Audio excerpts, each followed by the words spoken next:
Greetings, wrestling fans, and welcome to Fannin's Flashbacks, the podcast that nobody asked for, but I'm going to give it to you anyway.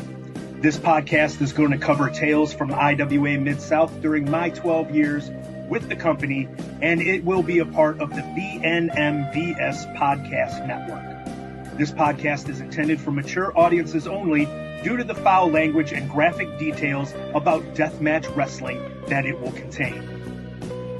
This will be your backstage pass to get a peek behind the curtain at what led to the downfall of the craziest independent wrestling promotion of the late 1990s, early 2000s. And without any further ado, Nick Manawa, hit the music.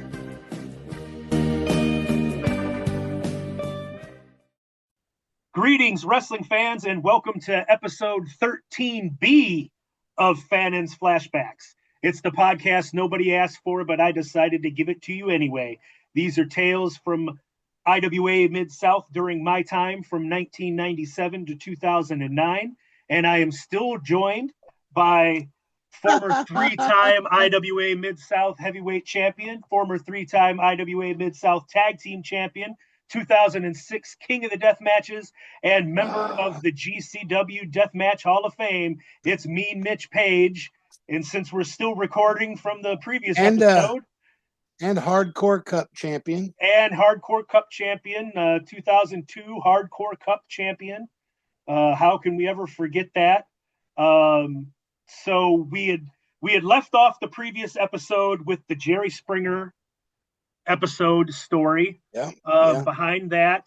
So you had mentioned that you're getting a little too old to be harboring these grudges, and that you were ready to make peace with Madman Pondo. Before you make peace with Madman Pondo, if you want to tell your version of the clock story, and then we can go from there. Yeah, I'm going to start it with just saying there's absolutely no hard feelings, no ill will. Like I said before, there's too many fun times. The fun times outweigh the bad, and we were friends for a long time, and there's absolutely no reason. I missed the guy. He was funny. He made me laugh.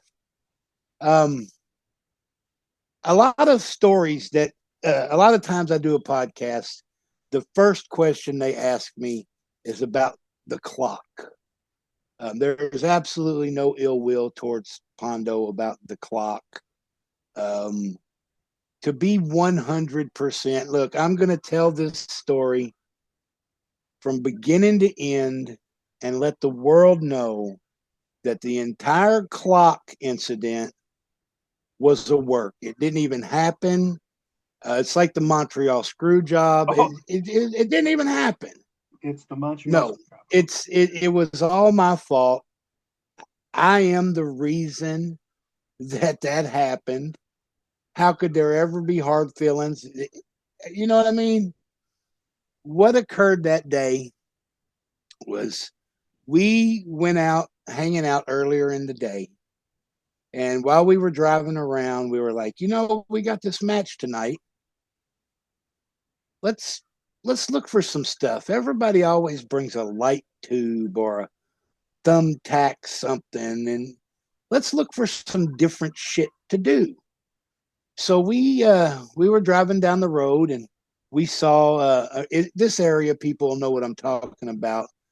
It's an old thrift store called the DAV. Disabled American Veterans. It's where they, all proceeds went to them and everything. It was just an old thrift store. So we decided to stop there, and we were going around looking at everything and picking up a golf club and all this stuff. Well, we saw this little clock. It's the kind of clock. It's not a grandfather clock. A lot of people say grandfather clock. It's a fireplace mantle clock. A grandfather clock's a big, huge thing in the corner. This is just a little bitty, size of a football, glass encased clock. And we're like, we could probably We could probably do something with that. And he said, Pondo goes, yeah, you could. Why don't you just fucking pop me upside the head with that or some shit? We could do something with that. He said, all right, well, let's get it. I said, oh, it's $1.50. We might have to go in halves on this. I'm not sure we can both swing it. But we get the clock and everything. And the whole time we're getting the clock, the two other people that are with us are going, I don't think you need to do that. That's the dumbest thing. You don't need to do that. And we told them, look, we know what we're fucking doing. We're professionals. What could go wrong? And they said, what the fuck ever. Dumbasses, do what you want to do. You're going to anyway. So, fast forward to the show. Now we get to the building and we're getting ready and we're talking about everything. And we don't tell nobody what we're going to do because somebody else is going to do it before we do it. So we're not going to fuck with it. I go to Roland and I say, hey, buddy, for the finish of this match tonight, I want you to bring a weed eater into the ring. And he goes, okay. I said, so I need you off to the side. And at a certain spot, I want you to fucking fire up the weed eater and bring it to the ring. And he goes, I'll do it. I said, cool. He goes, I'll already be out there because him and Ian were wrestling the match before us. So everything goes on. And I'm like, so what are you guys doing? He said, well, there's a little kiddie swimming pool out there and it's filled with barbed wire and it looks like gallons of rubbing alcohol. And I said, really? Rubbing alcohol? And he goes, yeah. Now, here's where I tell everybody, this is my fault. A lot of people don't know this part. I do. I know deep down inside, rubbing alcohol makes Pondo sick. That makes me laugh. So I say, Roland, do me a favor during your match. Make sure you flip that swimming pool over and just flood the fucking ring with rubbing alcohol. And he goes, why? I said, for my own amusement, it will be fucking funny. And he goes, okay, whatever. So him and Ian go out and they start wrestling their match. Next thing I know, the swimming pool gets flipped over. The ring is flooded with alcohol. Instantly, my face just lights up. I go, I got him. This is going to be good. Now, this wasn't done to be mean or out of malice. This is purely done out of my own fucking entertainment. Like I said, it's my fault. So we go out to the ring. Were you wearing the white mask with the D on it when you did this? I probably should have been. But so we go out to the ring and we're walking around and you can see it in Pondo's face. He's like, what the fuck is going on? Well, it starts to rain. We were outside show at night and it starts to very lightly rain. I mean, not enough to rain to bother you, but enough to be like, it's fucking raining. Well, that rain hitting the canvas just brought the rubbing alcohol up. And just at the time, I had taken a couple bumps, so the rubbing alcohol splashing. Oh my God, it's so funny to me. I don't know how I'm not laughing during the show. To me, it's fucking funny. And he goes, something's going on. They spilled alcohol in this ring or something. I'm like, I can't tell. What are you talking about? And he goes, you can't fucking smell that? And I'm like, I thought it was icy hot. What are you talking about? You know me, I'm stupid. And he goes, I can't, we got to take this home. I said, there's no way we're going to take this home. We've only been out here a couple minutes. He goes, we got to do something. We got to do something. I said, look, I'm already down. Hit me with the clock and let's ride from there. And he goes, you sure? And I said, yep. He goes, okay. So he gets the clock. What time is it? Bow. Instantly. He's right there. He goes, I I think I cut your ear off. And I go, okay, now look, first off, this is not said to be funny. This is not said to make myself appear to be tough. Every one of you guys out there that does what we did knows exactly what thought went through my head. Cool. I'm going to put this ear in my pocket. We'll fix it later. It makes for a good fucking whatever. Turns out 25 years later, it still makes for a good story. I reach up and grab it, and when I grab it, it makes this squishing sound. And he slaps my hand. That's not your fucking ear. Quit it. I said, well, what is it? He goes, I don't know. And then I go to get up. Now I look out into the crowd and I see CJ Hattler, young CJ Hattler, the creator's son. And he's looking at me, and then he looks at his mom, and you can see fear in his face. And I thought, oh my God, I'm not doing good. I can't sit here and do this in front of this kid. So I stand up, and when I stand up and turn around, I'm already bleeding out. Referee Mark Wolf hollers for a towel and an ambulance.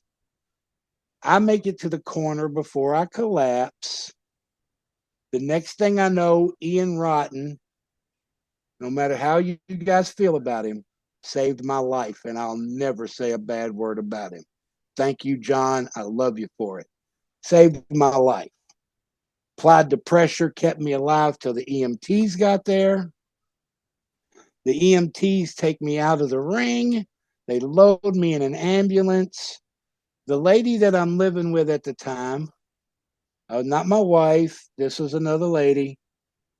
She comes running around the corner at the ambulance, screaming at the top of her lungs. Wait for me, wait for me. The ambulance, the EMT looks at me and goes, do you know who that is? I hear the screaming and I don't want to deal with it. I said, nope, don't have the slightest clue who that is. They shut the ambulance doors and took off and left her. There was no way I could fucking listen to that the whole ride. It wasn't going to happen. Boy, I got in trouble for that one. So going down the road, we make it, I don't know how far down the road, and they're talking to me, and I go, hey guys, why don't y'all turn the lights back on so I can talk to you? And they go, what do you mean? I said, everything just went black. Would you turn the lights off? And he goes, sir, the lights are on. And I heard him go, sirens now go. And they hit the sirens on the ambulance and took off. Apparently, that's where I started to leave. And I'm like, oh, hell. That's the last thing I remember saying. Oh, hell, this ain't good. We get to the hospital, and they wheel me in, do whatever it is they're doing to me. And that's when apparently everybody shows up. I've heard this part secondhand. Everybody shows up as they're squeegeeing out the ambulance, cleaning it up. Well, no wonder he didn't make it. Well, that's when everybody, oh, Mitch is gone. Mitch is gone. No, it wasn't. I was inside. I'm good. I'm right here right now, so we can laugh about it all day long. They get me inside. I know they put my head in some kind of vice to hold it still, put the fucking side of my head back on, wheel me down the hallway. I was singing and being goofy, and I can remember a bunch of guys like in the hallway and in a waiting room, waiting to fucking see if I was going to make it or not. I don't, whatever it was. They worked on me, fixed me up, got me going. It was the longest night of my life. All kind of fucking surgeries, little mini surgery, all kind of shit. I can remember they put my head in a vice. I'm still laying there, and sun's coming up, and they won't let nobody to see me, and everybody's hollering down the hallway, hey, we're all leaving out. If there's anything you need, we'll be back, blah blah blah. And I'm like, all right, I'll be fine. And the lady I was living with, they wouldn't let her in the room. Finally, they come to see me and they're like, she really wants to come in. And I go, let her come in. We're good. And when I turned, apparently I disconnected something and the machine flatlined. I didn't. The machine did. Well, as soon as it did, I coded. They come running. We've lost him. We've lost him. They come busting through the door, push her out of the way. She flips out, runs out in the parking lot and tells everybody, he's dead again. Oh my God, he's dead. They all come flooding back in, and it was a horrendous thing. But long story short, I'm good to go. I laugh about it absolutely every day. I'm here. Ian Rotten saved my life. And like I said, hopefully that answered every question about the clock ever. Maybe I don't have to bring it up anymore. But that's the whole clock story. It is my fault. I brought it on myself, all because I thought it would be funny to fucking rib Pondo during a match. That's all it was. That is it. Absolutely ignorant. That's your friend, Mean Mitch Page. Yeah. Well, yeah. Dumb and Dumber. You should have been, like I said, you should have. I was the dumber. I was clearly the dumber in that one. Okay, but that's that. So around this time is also the famous feud with Corporal Robinson. Yeah, I remember that one too. I know Nick Power on Twitter asked what your favorite match was of the last one of the Corporal feud. Prophet of Ash wants to know what your memories are of the leeches and lobsters. Ugh. Coming from this. So if you just how many of those matches did I actually win? Not many. Not many. You know why? Because one of the two of us didn't want to put the other one over. There you go, guys. True story. I didn't win a lot of those matches because the other person didn't think I was good enough to beat them. There you go. You guys wanted controversy. I'll give it to you.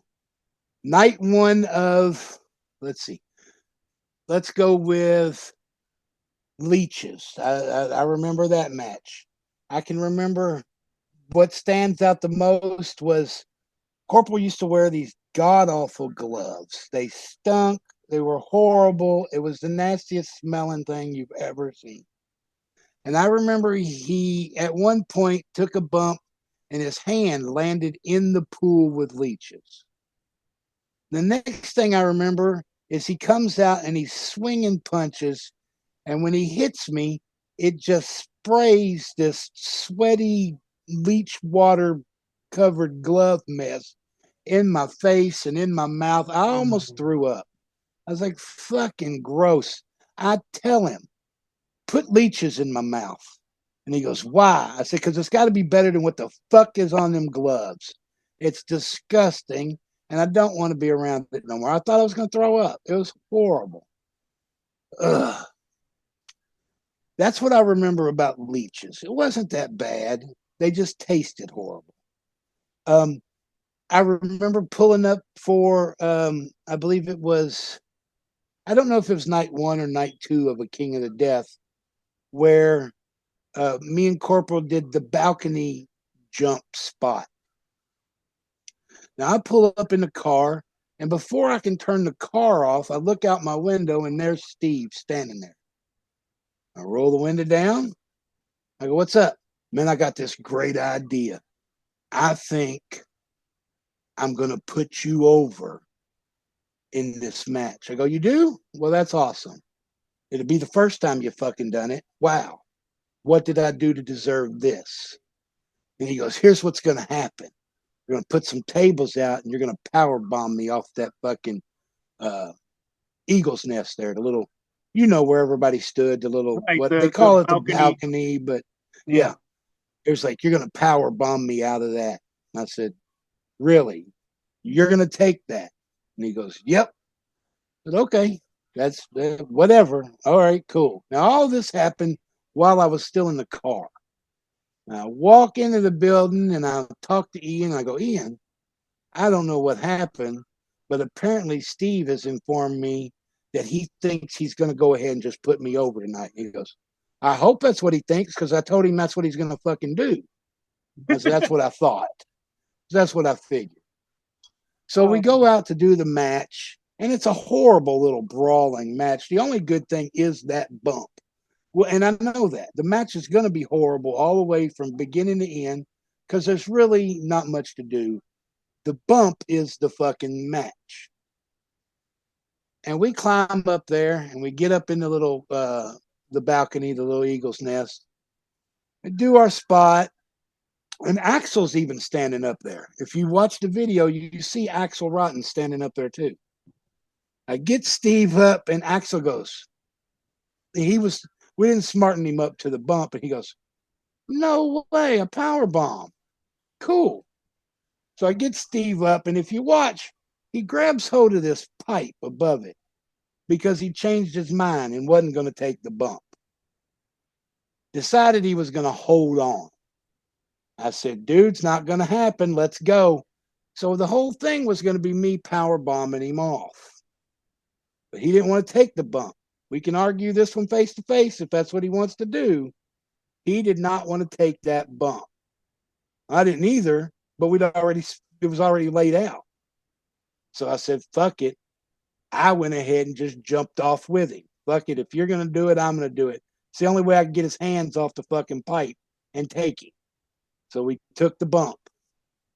It hurt me ungodly.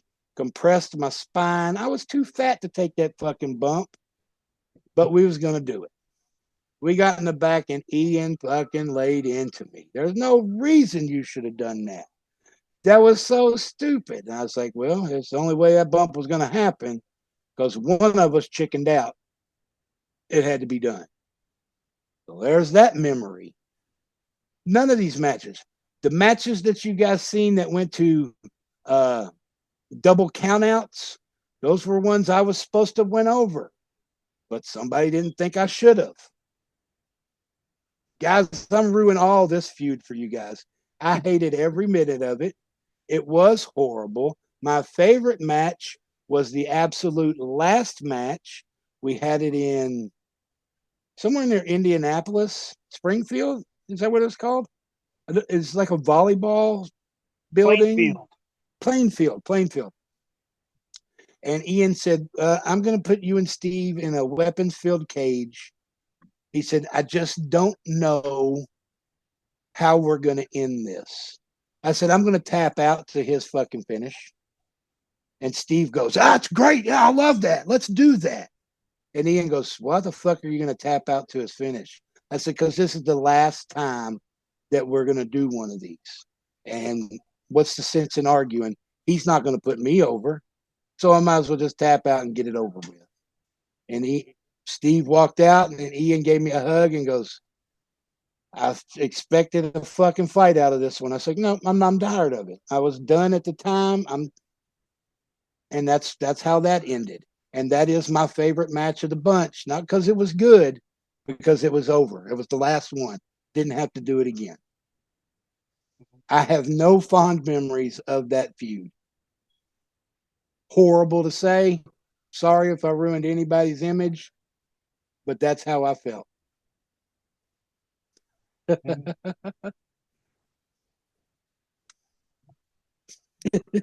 No, Jim, don't be speechless, buddy.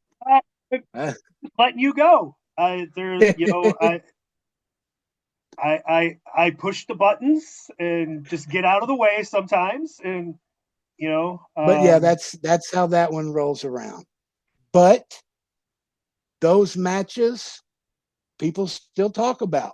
They must have enjoyed them somewhere. I'm glad you guys enjoyed them more than I did. I tried. So let's talk about another series of matches that you had that hopefully you have a better probably not. I'm better bitter. time with. So you had a series of matches with Necro Butcher. Oh, I like Dylan. I love working with Dylan. He was great. You know, it became a point where like one of the shows even ended up being named "Anything You Can Do, I Can Do Better," as you guys were like exchanging different ways of setting yourselves on fire and launching Oh yeah, yourselves at each other. he And is the everything. reason I did that. Yeah, he is solely the reason I did that for the first time. Well, that was crazy. Um, Backstory on that. A lot of people will tell you stories. I'm going to tell you this one. This is my memory of it. Take with it whatever you want. I was booked on a show in Ohio. Necro Butcher was booked on that very same show.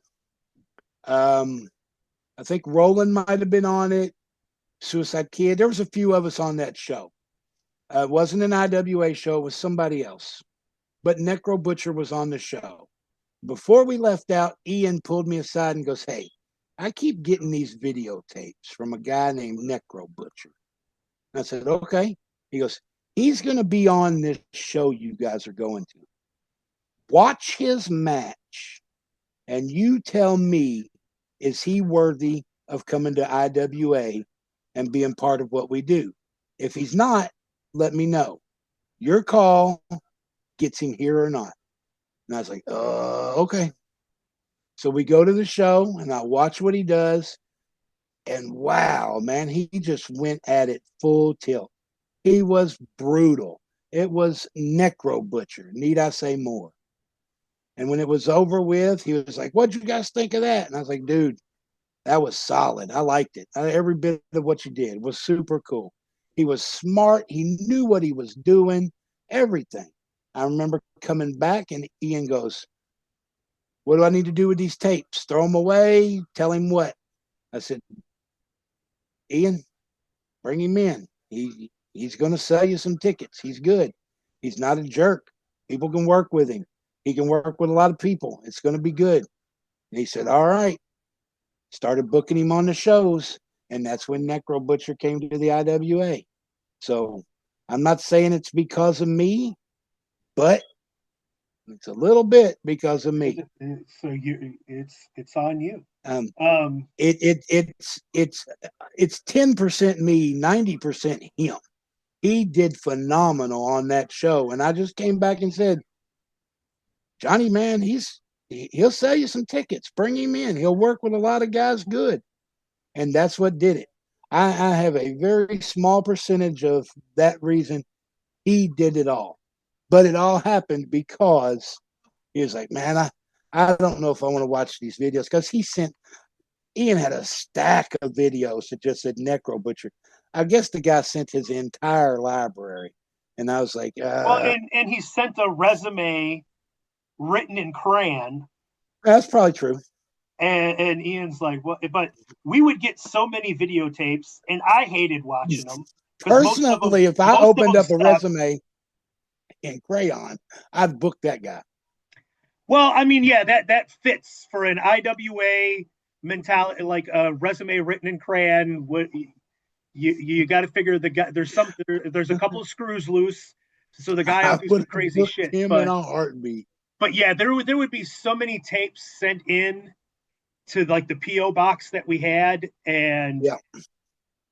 I hated watching them.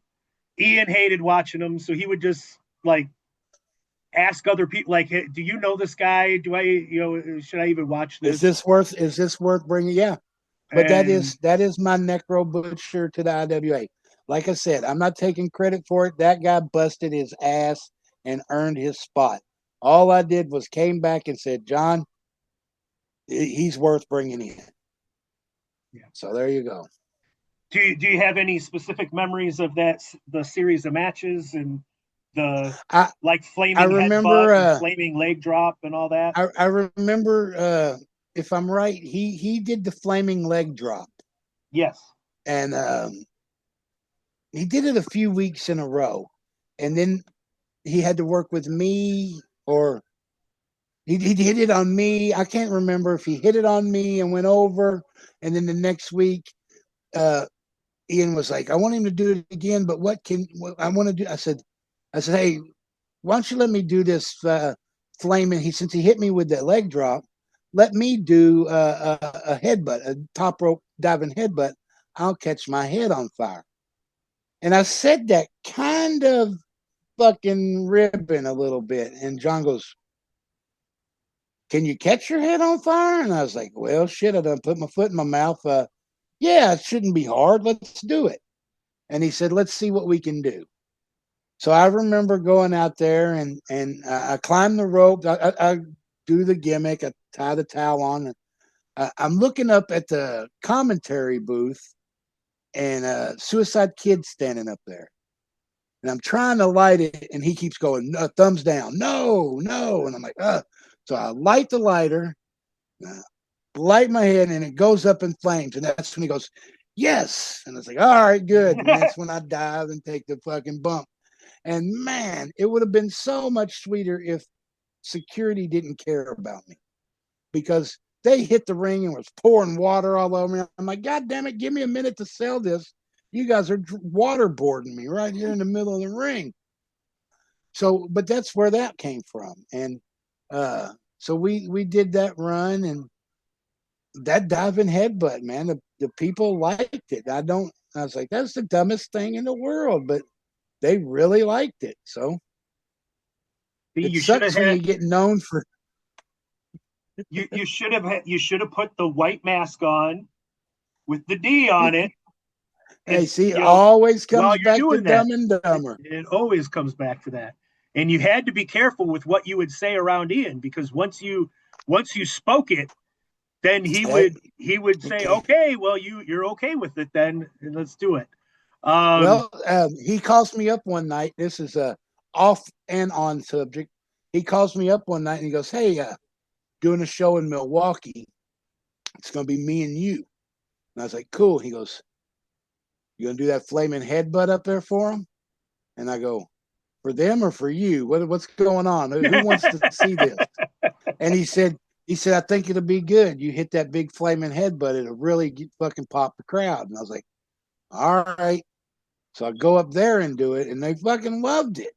And I was like, oh my God, I hope to God this is not what I'm known for now. And wasn't long after that, we go to Plainfield. And I showed up in Plainfield, and I was sick as can be. Oh, I was slept the whole ride up there. I get there, and I'm like, I'm going to go ahead and get dressed because I'm going to go to sleep. So I fall asleep in the middle of the fucking dressing room floor. Well, the next thing I know, somebody's in there yelling at me. They're like, your music's playing. Get out there. And I'm like, what? Well, oh, shit. So I grabbed the towel and the lighter fluid, and the lighter's in my pocket. I'm like, okay, I got everything I need. So I go to the ring. It comes time for the fucking spot, and I fold the towel up, and Big Vic Von Erich, you remember Big Vic? Yep. He's sitting in the front row. Well, I'm turning around talking to him, and I keep spraying the towel with lighter fluid. And the whole time I'm talking to him, I'm spraying the towel. I'm not paying attention. I'm out of my mind. And he goes, you might want to stop. I think it's enough. And I'm, oh, okay. So I climb up and I fucking slap this towel on my head and tie it. And as soon as I do, I just feel lighter fluid run down my face, and it runs into my ears. And I'm like, I might have did too much. So I get to the top rope, and I'm like, fuck it. I lit that motherfucker, and it just engulfed my entire head. Whoom, looked like a fireball. It didn't burn forever. I mean, it just whoom real quick, engulfed. I did the fucking bump. We hit everything. Everything's good. I get in the locker room, and I'm sitting back there, and everybody's just swarming to me. And they're like, how you doing? How you doing? I was like, believe it or not, I think I just cooked all the sickness out of me. That fucking fire went in my ears. It went up my nose, everything. I didn't have a single hair on my face. Burnt everything. I was just looked like a cue ball. But it cooked all the sickness out of me. I was fine. I felt better than I had felt in weeks. It was the best thing ever. And they go, Are you going to do that again? I hope the fuck not. I'm done with that. But I think I might have found a cure for whatever I had. Yeah. And luckily Dr. Mitch. Dr. Mitch. I was like, guys, I can't do that no more. I'm done with that fucking thing. I think I did it in grand total. I think I did that 4 or 5 times, and I never did it again. The worse there is, the worse there was, the worse there ever will be. Well, let's tell a quick story about the time that Adrian Serrano breaks your nose, like first move of the match. Zoom in on it there a little bit. That fucking beak got mushed. Adrian Serrano is awesome. I love that guy. He was great. Looking at him, you wouldn't really be intimidated by him. But my God, that guy was a brick wall. He used to do pull-ups with me on his back. He would do push-ups with me sitting on his back. I never seen anybody that strong. It was unreal how strong he was. And we were in the ring. I think if I'm right, John Howard was our referee. And we circle around, and I don't know what caused it, but out of nowhere, just wham, fucking flash of light. And I look back and I'm like, did he hit me with a bat? What the fuck was that? And John goes, your nose is fucked. I'm like, oh man, he fucking broke my nose. Just destroyed me. John goes, what do we do? What do we do? I said, well, if it's a we, get over and start whooping his ass. But if it's me, just give me a second. And he goes, well, what's? I said, look, go over there and tell him that I don't want to fight. But if that's what I got to do, I will. And I'll swear on my life, I will bite his fucking nose off. John went over there and told him. Now, at the moment John turned around, I think, well, I probably shouldn't have said that because I'm not sure I stand a chance. John went over and talked to Adrian. He comes back and he goes, Adrian said he's sorry. He did not mean to do it. And if you want to, go ahead and break his. He'll let you have it. I go, let me have it? The fuck you mean let me have it? So we circle around and he gets to the middle of the ring and just more or less puts his hands down and sticks his fucking chin out for me to break his nose. And I'm like, I'll fucking lock up and take the head. And I'm like, you're goddamn crazy, man. Let's just wrestle. I don't want any part of this. So we just fucking wrestle and went on with it. But yeah, that motherfucker was a beast. He was not joking around. And if you weren't intimidated when he said, go ahead and break mine, you changed your mind and was like, wait a second. Yeah. I'd rather fight a pit bull. Right? Yeah. Be like, let's go ahead and break mine. I'm not going to do it and then have you forget that you told me to do it. Yeah. Because out of just fucking heat of the moment, I told John, I was like, you go over and tell him if he wants to fight, I will. And I swear to God, I'll bite his fucking nose off. Well, John went and told him instantly. I was like, man, you got to give me a minute to cool down. Don't just tell him that shit. Yeah, sure did. Okay. So, you know, we've talked about some prank, like how you like to do some pranks. So I got a couple that happened. We got a couple that happened in the Charlestown building that I'd like to talk about before we move on to the Clarksville days. So Chris Candido comes in like 2001, I think it was, maybe 2000, early 2002. Candido comes in for a show at Charlestown in the Blue Barn, and you decide to torment that poor man so badly that he goes and sits with Patty out at the ticket table to get out of the dressing room to get away from you. Sweetie, that's just Mitch. That's just Mitch. You got to overlook him. Yeah, so you want to tell the people on how you were getting under Candido's skin? I'm a big fan of good wrestling, and if anybody was good at wrestling, it was Chris. He was great, and I knew that. So I just thought, why not fuck with him and see how far I can go, and let's see if he thinks John booked a special needs kid. So I said, Chris, I want your opinion on something. I got this new move I've been working on. I said, I don't know what to call it. And I've never seen anybody do it. But what I do is I grab their head underneath my arm like this, and I just fucking crank down on them. And he's looking at me like, are you fucking kidding me? And I said, I'm thinking about calling it the really tight head squeeze. But if you can come up with something different that maybe sticks, I'll go with that. And he goes, are you fucking with me? And I said, what are you talking about? He goes, you're going to put that man in a fucking headlock. I said, a headlock? That's a good name for it. Ah, that's awesome. I said, well, look, with your brain, look, I do this other thing where I throw my arm at him real hard and I punch him in the chest. But I don't punch him with my fist. I punch him with my forearm, just right in the chest. I said, have you ever been running across your mama's yard and you hit the clothesline and they fucking fall down?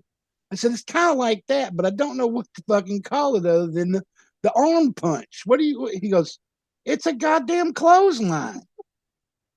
I said, man, I never thought of that. That's fucking sweet. And that's when he turned and left and he went and talked to Ian. He goes, what's fucking wrong with that guy? And Ian goes, Mitchell. And I got called over. He goes, would you please stop fucking with the talent? And I said, I thought I was the talent. The best part of that, though, is he didn't even know like who Candido was talking about it until he was like, what's wrong with that guy? And then it's like, that's got to be Mitch. And then he went out and sat with Patty, and Patty said, oh, sweetie, that's just Mitch. You got to overlook him. Yeah. Yes, but he's not the only one that thought I was special. One night I was at a show. I don't know if this is on your list at all. And this didn't happen at IWA, but this did happen. I was sitting at a show. I wasn't even booked on it. I went to watch my buddy Roland wrestle at another show. And out of nowhere, Buff Bagwell comes walking into the fucking locker room. This was a question that people had. Okay. Yeah.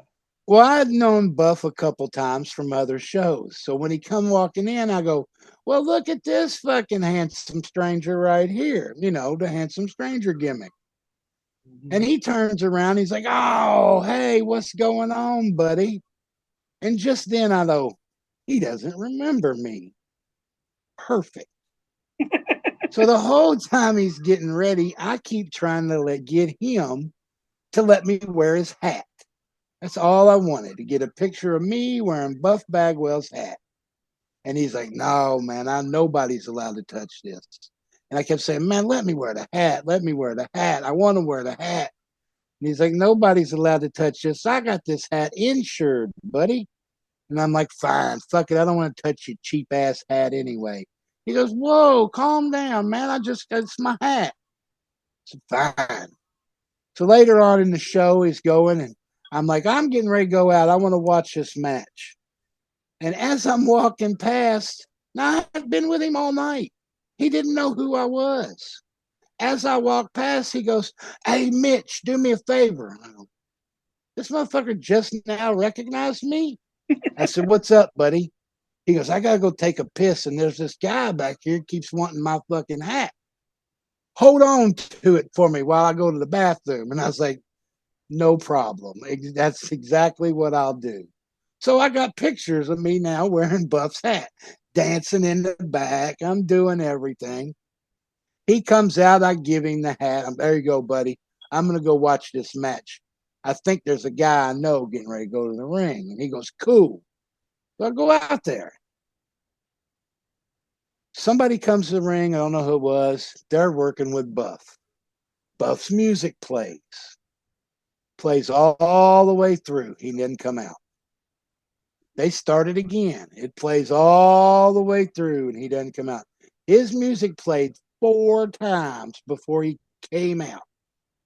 As he walked around the ring and greeted every fan, I'm just, wow, oh, it's Buff Bagwell. I'm going insane. Oh, he comes over, he shakes my hand, he gives me a hug. Oh, it's the greatest. He does his fucking stuff, comes back out. Oh, he gives me another hug. He walks around the ring, and as he walks around the ring, I just head to the back and go in the locker room. While I'm back there, he comes busting through the door with a big ass fucking smile. And he goes, ladies and gentlemen, that's how you entertain a crowd. He goes, I don't know if you saw it, but they love me. And that fat retarded guy in the front row is probably my biggest fan. And I go, which one? He goes, he's out there somewhere. And he was talking about me. So to Buff, I was that fat retarded guy in the front row that loved him, which I did. He was great. But I just wanted to wear his hat. That's all it was. And I got a picture somewhere around the house. I got a picture of me wearing that hat. That's fantastic. You know. How about you tell the story of almost getting punched by two Cold Scorpio in the Charlestown locker room? Now, for the record, every one of these stories occurred in front of somebody else that can validate and verify every one of those. This one just so happens to happen while I was sitting next to a great friend of mine, Bull Payne. I said, Bull, do you think I can get Scorpio riled up? And he said, what are you going to do? I said, I have no idea. But do you think I can do it? And he goes, well, if anybody can, it'll be your dumbass. So he's getting ready and he walks by and I'm like, damn, man. And that's all I kept doing. And finally he looks at me and goes, what's going on? I said, man, you look so different. I'm glad I'm on a show with you. When did you stop painting that moon and star on your belly and doing that gimmick? And at that moment, I seen it in his face where he's like, this motherfucker thinks I'm, and he drew back to hit me. And just as he did, Bull starts laughing and goes, he fucking got you, didn't he? And he goes, oh, yeah. I said, Bull, I think you just saved me from a knockout because he goes, I know, I think he was fucking going to hit you because you called him Kamala right here in front of everybody. I was like, I didn't call him nothing. I just said what I said. But yeah, you know, I love Scorpio. He's a great dude. We always had fun. I don't know if it was just an off night, but yeah, I swear he was going to hit me. Bull saved me yet again. So, around this time frame, we lose the Big Blue Barn in Charlestown, and I remember that. And we end up moving. I miss that place. That was one of my favorite places. Oh, it was fantastic. It was, it was such a fun time. And, it was no team club, but it was fun. We go to the Clarksville building. Yeah. The warehouse. Is that the one over by the big clock, right? Yes, the right big, over okay. the Colgate clock. Yes. Yep. And the very first show in the building, it's you and Roland, I think managed by Prazak at the time, going against Mark Wolf and beautiful Bobby Eaton. Oh my God. That turns into the Tracy Riot. Oh my God. Do you want to share your memories of that night? Beautiful Bobby Eaton was, I idolized that man. Since I was a Midnight Express from day one. I loved him. I'd always told Ian, oh my God, that would be great. And he's like, well, I'm bringing in Bobby Eaton, the team with Mark Wolf against you and Roland. Wow. Okay, this is going to be amazing. I can't wait. So he comes in and we have a great. Let me back up a little bit because you need to know my Bobby Eaton story to understand this match to me. When I was a kid, Bobby Eaton, I saw him at a show and I wanted to get an autograph. And he was in a hurry and he said, "Hey, let me take care of some business. I'll be right back out in 10 minutes to sign it." And he never came back out. And that just destroyed me, floored me. I hated him. F Bobby Eaton. I hated him. And I would tell everybody that. Bobby Eaton's a jerk. I hate him. I hate him. If I ever see him, I'm going to beat his ass. If I ever see him now, I'm a grown man, I'll whip his ass. Well, then Ian tells me, bringing in Bobby Eaton. I said, well, good. I can't promise how I'll behave, but I got words for him. And he goes, "Oh, dear God, please behave." I said, "I can't promise that." So Bobby Eaton shows up. Bobby Eaton, Tracy Smothers, Jamie Dundee's there. There's a whole big Memphis crew comes in. And he's making his way around and everything. And he comes up to all of us and introduces himself. And out of respect and being polite, nice to meet you, shook his hand. And everybody got comfortable. I went over to him. I said, "Hang on, I can't sit here no more. I got to talk to Bobby Eaton." So I went over to him and I told him the story. And I go, "I always swore up and down if I seen you, I'd tell you, fuck Bobby Eaton." It floored me. And he was like, I don't know what to say. And I said, "You ain't got to say shit. We're just going to go out and wrestle and have a good time. Fuck it." So we go over all of our stuff and we go out to wrestle. And Roland goes, "I'll work with Bobby Eaton if that makes it any better for you." I go, "You might have to. I can't promise I won't go crazy. You know me, I'm going to oversee. I'll go crazy. I don't care." So they're doing everything and it's all happening. And Bobby tags out to Mark Wolf. Roland tags me. I get in and we're wrestling. Mark tags Bobby. I tag Roland instantly. I don't want to be in here. Roland comes in and he's working with Bobby. And I keep seeing Bobby push Roland back. Well, Bobby tags Mark in. Roland tags me in. And we're wrestling. Mark goes, "Bobby wanted me to tell you, do not tag him in." I said, "Okay." So he tags in Bobby, and it's just me and Bobby. And we're wrestling around for a minute. He goes, "Please don't tag your partner. He's great, but goddamn, he's a handful." Roland was just getting so excited. He was just fucking going crazy. He's like, "Don't tag that motherfucker back in. He's a handful." And I'm laughing. He wasn't me. He was just like, I can't hang with him. He wants to do all this stuff. And I was like, okay. So now I'm working with Bobby.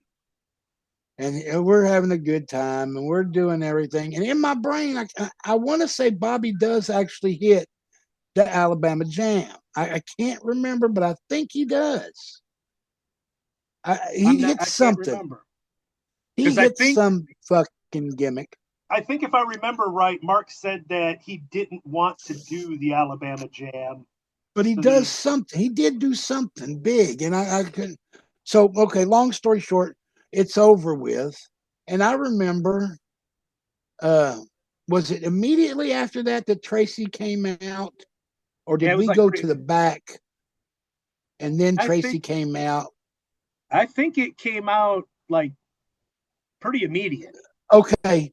So Tracy starts his big fighting and rioting and yelling at the crowd, and we're at a loss. I'm like, what brought this on?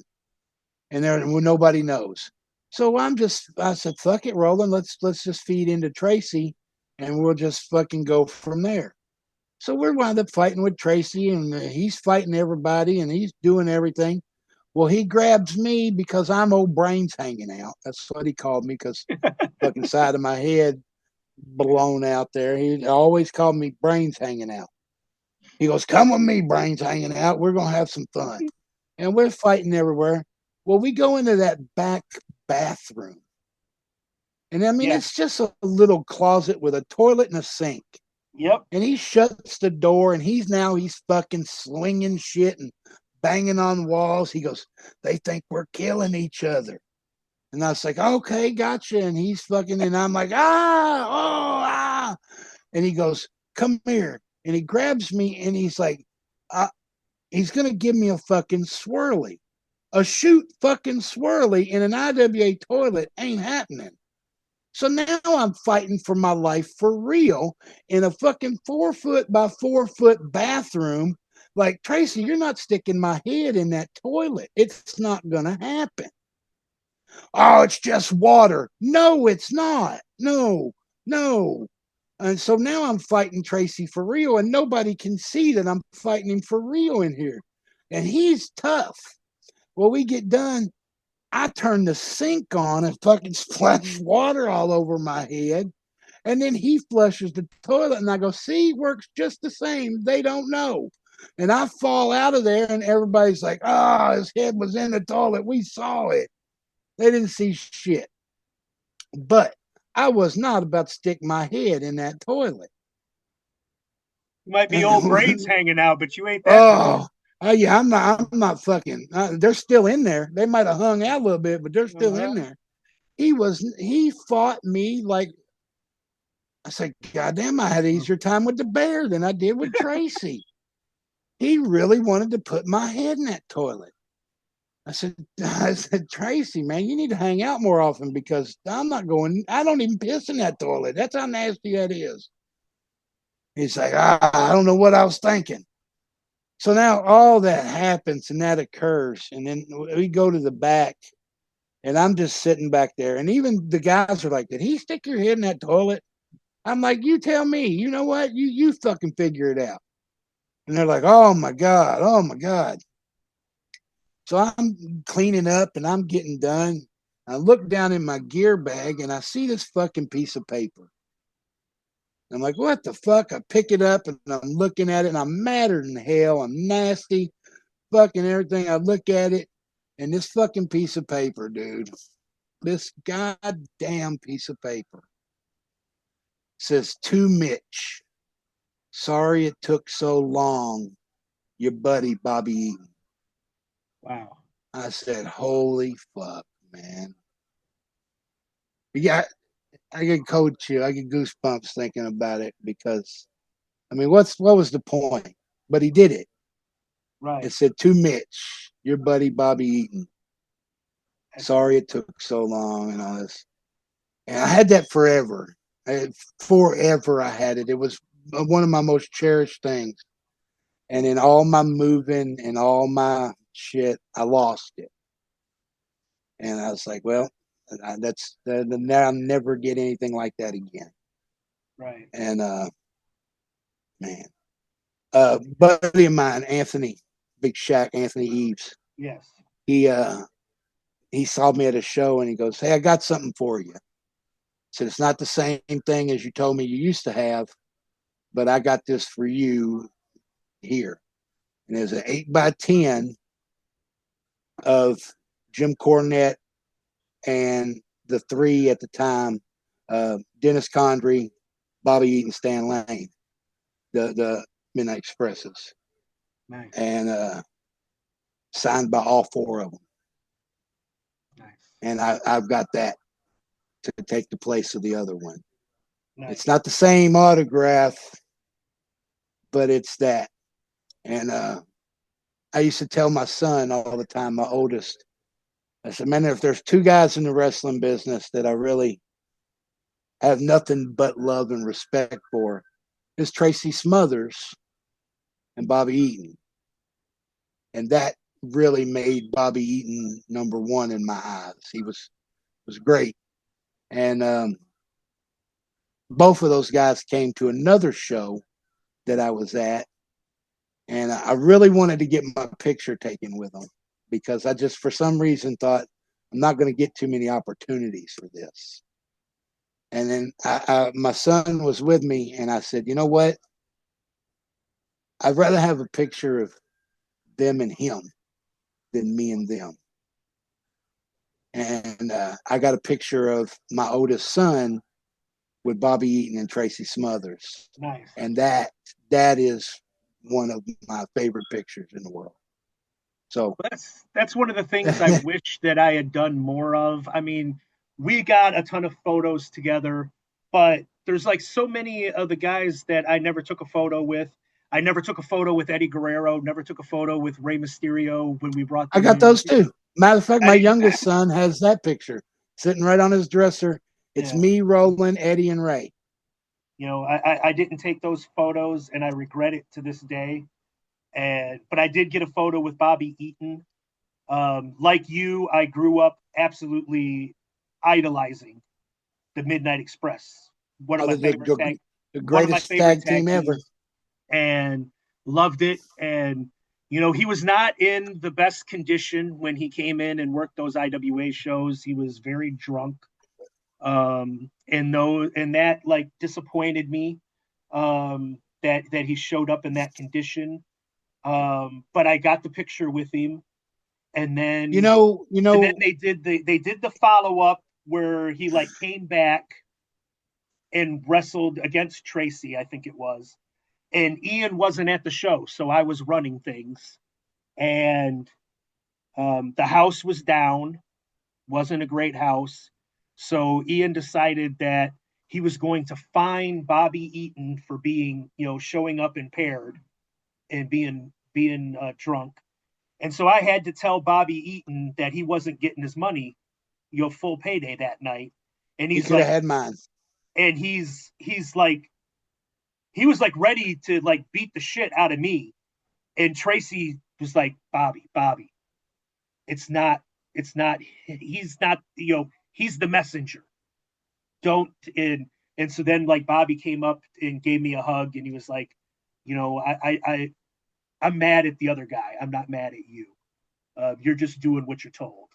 And You he could have gave me told a me, and hug. he could have had my money.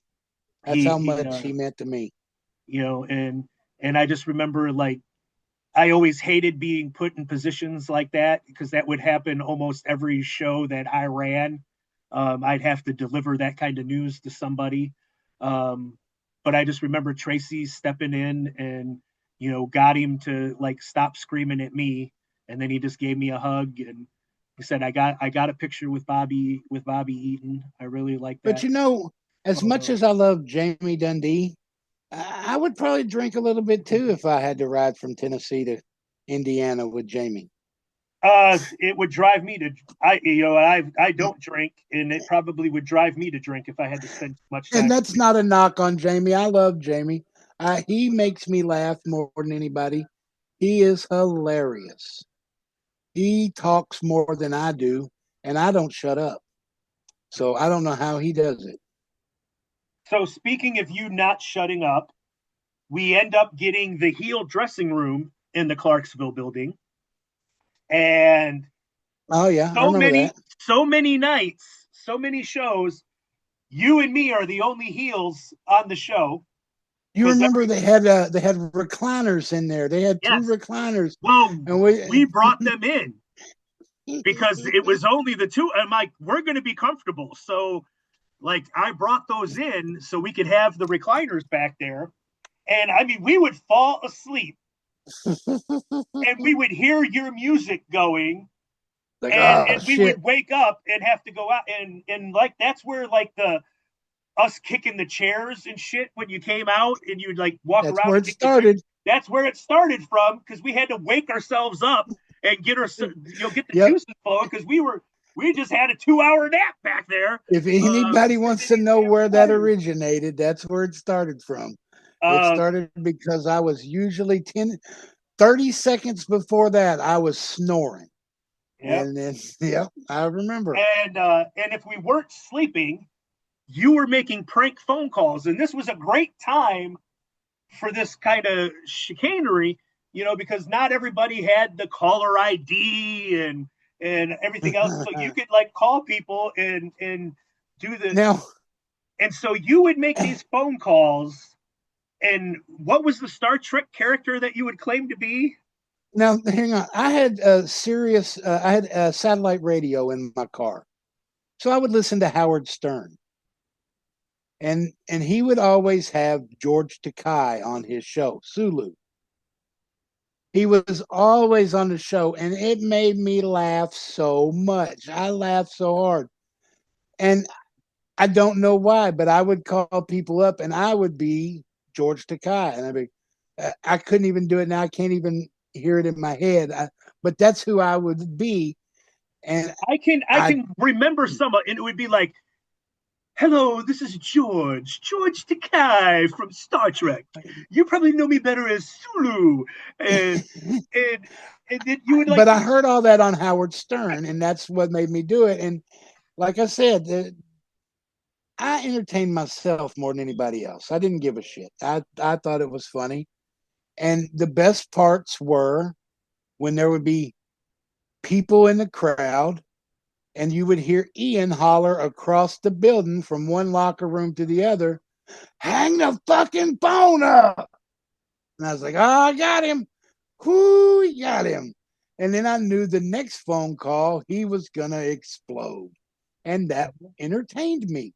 Oh, it was fantastic. And I wish I could remember the show, because just like you could just, "God damn it, Mitch, you're fired!" And he's just screaming across it. Because yeah, you would hear like his damn, you'd hear his phone ringing. I've heard those words several times. And like you would fuck with it, and there was like one night. I mean, there's probably 10 people in the crowd, and those were my favorite times to fuck with Ian. And he was so pissed, and he's sitting there going, what the fuck is he going to do at the end of the night when there's only 10 people in the crowd?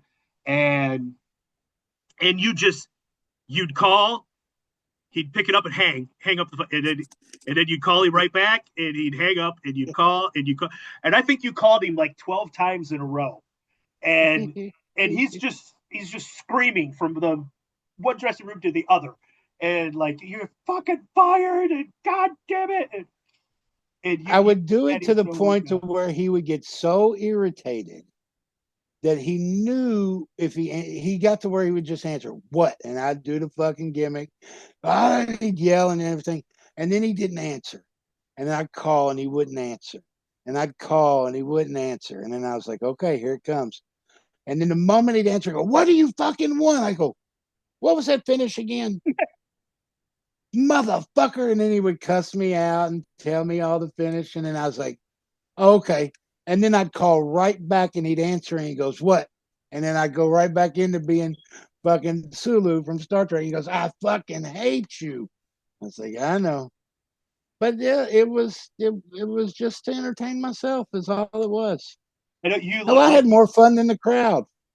Yeah, you did it to I know you did it to Todd Morton. So then Todd Morton wanted you to do it to like his kid, and to that guy that he was training, that what was his name? KO or something. And KO got like so mad that he was like, "Come to this location and I'm going to kick your ass." And you're like, "Well, no, you come see me." I kept telling him, "You come see me. I'll find you." "No, you won't. I'm the hide and seek world champion. You'll never find me." Oh yeah, I pissed him off. But I liked the guy. He was funny. But I had to entertain myself. I mean, shit, it was just me and you in there. Right. For, like I said, most weeks, every once in a while, like the bad motherfuckers would be back there or something. But for the most part, it was me and you. And that would be we were the only heels on the goddamn show. Bull used to laugh so hard when I would fuck with Ian. He thought it was so funny. I was like, "Well, I do this for you guys. I do this for you." He's actually the reason I got fired from the IWA for the first 3 times.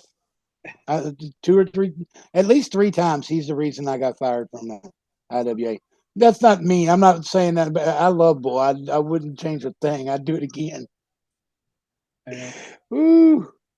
So we do the angle where I put the bounty on Ian, and like I had Axel turn on him, and so we got the Ian versus Axel. But I knew, the storyline wise, I knew that Axel was not gonna have the killer instinct to be able to finish off his brother. So I had you waiting in the wings to come out and attack. And did I do it? I can't remember. Did I do it? You did not collect the bounty. No. Ah, Ian did not get put out of wrestling at that point. damn it. But we tried to put Mean and Hard back together at that point. We tried to get Roland to join us, and Roland wouldn't. So that led to another little mini feud between you guys. It did not have a bunch of hair versus hair matches, but it did have the dog collar match that happened. Oh, that was fun. That was a good match. I know That exactly which one you're talking about.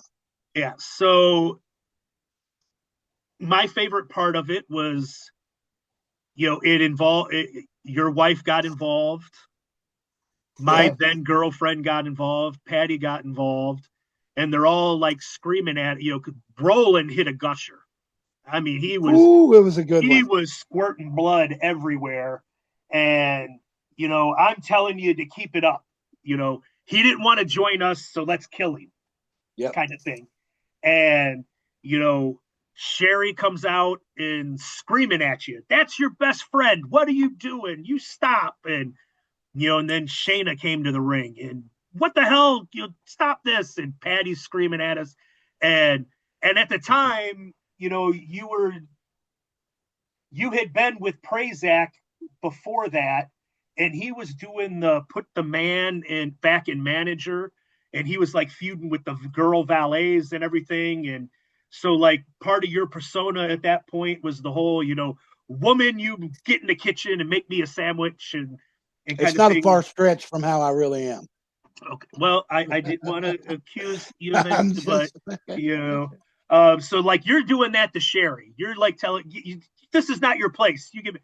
So then I tried to do that to my girlfriend at the time, but I'm hiding behind you, and I'm like the little dog in the cartoons, like yapping while the big dog's there to protect. And I just remember like so then the finish ends up being you have to touch all four corners. yeah. So like the girl, Patty, Sherry, and Shayna are like coming after me, and I'm backpedaling on the floor, and you're following around, like screaming at me to be a man and to stand up to them and put them in their place. And as we're like distracted by what their bullshit, Roland's touching the turnbuckles, you know, without us noticing, and it causes us to lose. I always thought that was just such a great finish, and at the time, I liked It the was a fact good that one. how we got everybody involved. Like, do you have any specific memories of that match? I, of the actual match, there's a lot that goes on in that match. It's real good. Um, I remember asking Bull, uh, you know, what's a good way to go about this dog collar match? And Bull, he would tell me, this is good. Make sure you're doing this. Make sure you're doing this the right way. The story has to be told a certain way for people to care. Bullpen really taught me a lot as far as like a psychology wise. This is why you're doing it. And if that's why you're doing it, then do it for that reason. I'm doing this to win this match. So no matter what, my ultimate goal is to win this match, and to tell these stories. So I learned a lot through that. Um, but a lot of it, let's see, I'm trying to remember if that's the match where a fan in the crowd handed me a gallon jar of pickles. And I think this might be the match where they handed me the pickle jar. And I sling it at Roland's fucking head, and he moves, and there's fucking pickles and glass went everywhere. And I think it's right because I know you don't like pickles. I hate it. And of course, It that's might as why well be I broke the fucking might as jar well of be pickles. rubbing alcohol. So, Rubbing yet alcohol to again, Pondo is pickles to me. to entertain me, I'm like, I'm busting this jar of pickles. Jim will hate it. And then I roll in the ring and I see pickles in the ring. So I grab one and I bite it. and I start chewing it. And as soon as I chew it, I'm like, oh, that was covered in glass. So now, as always, to backfire on me, I've just got a mouthful of fucking blood and glass because I'm eating a nasty pickle off the fucking mat of an IWA ring canvas of all places. Might as well stuck my head in the toilet. But yeah, you refuse to do that, but then you do that. You know? Yeah. Everything I do as fucking entertainment backfires. But I can't help myself. I have to do it. Okay, But so no, that is one of my favorite matches with Roland. The finish of that worked perfect. The yelling at the ladies, the walking around, and the whole time he's hitting the rope. Every turnbuckle he hits, the crowd pops, and we're not paying any attention. Right. And when he hits that third one and he goes for the fourth and we realize it's too late. Yeah, it was a great finish. It was a real good match. One of my favorite ones. Okay. So I don't know if you want to get into it, or if it is even how I sort of remember it. But right around this time, you stopped doing IWA shows for like 2 years. Probably. Do you? I think I sort of remember what happened. I don't know if you want to get into it. I'm not sure I remember what happened. What do you know? How I remember it, it might have been. I can't remember exactly where it was at. It wasn't a Clarksville show. It was one of the traveling shows. And like you and Roland got into it with Punk and Cabana about them being disrespectful towards the hardcore or guys or something. And I remember like you guys left the show and didn't work. And I was pissed. Trying to remember. And I was pissed. And Ian's like, you know, I love those two, but they're the ones that left. Yeah, I don't remember all of it and what brought it up. I think it was just we felt like they were just basically just shitting on everything we did at the time.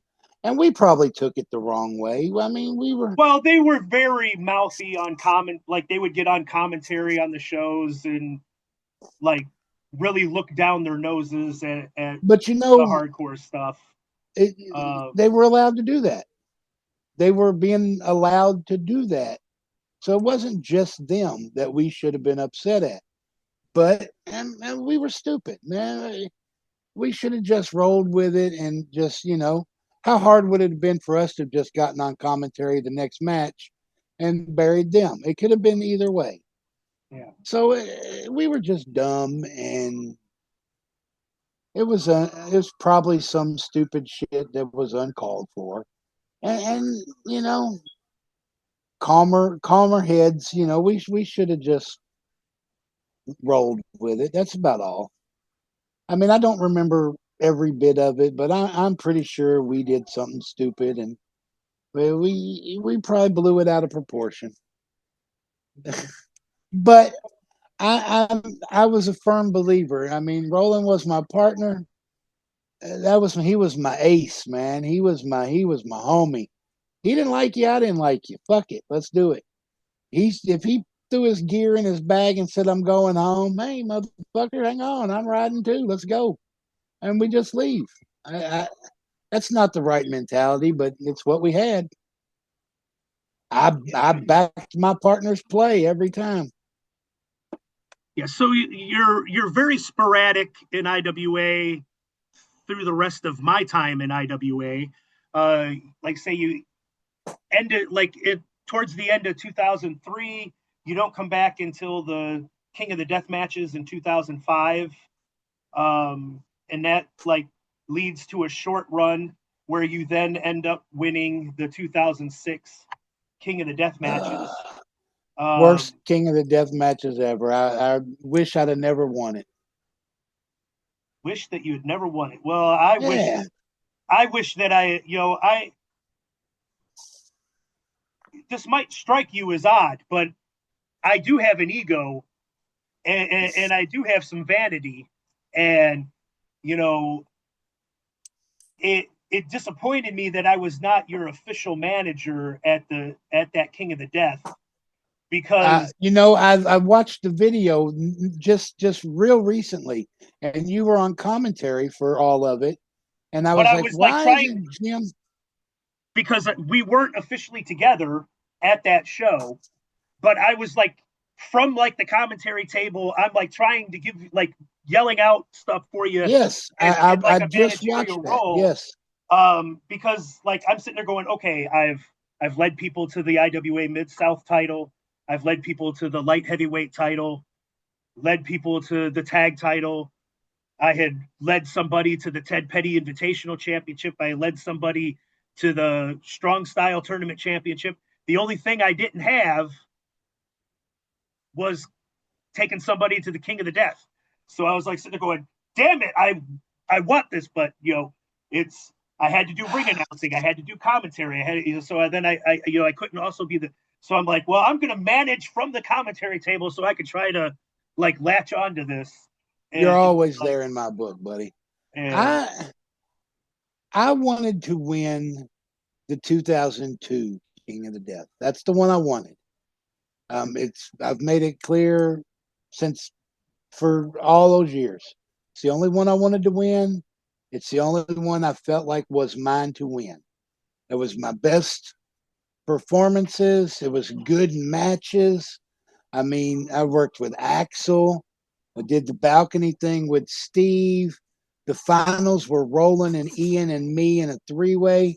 It was for me. Roland had already won it. Ian had already won it. it should have This been was the one I wanted, and I didn't get it. After that, I didn't want to win one. I openly said, you can send me to the finals every year. I don't want to win one. As a matter of fact, I wish, I don't know if you've already recorded that. Never mind. That finals for the '06 was a four-way, and Toby Klein was in the match. He was right the returning champion. champion. He was going for the first back-to-back win. He And ended up in being the the first to make it to the finals 3 straight years. He got that accomplishment in '06. before we went out, Ian gave the finish. The finish of the fucking '06 was eliminations, comes down to me and Toby. Toby goes over, the first back to back champion. I'm cool. Let it ride. Let's do it.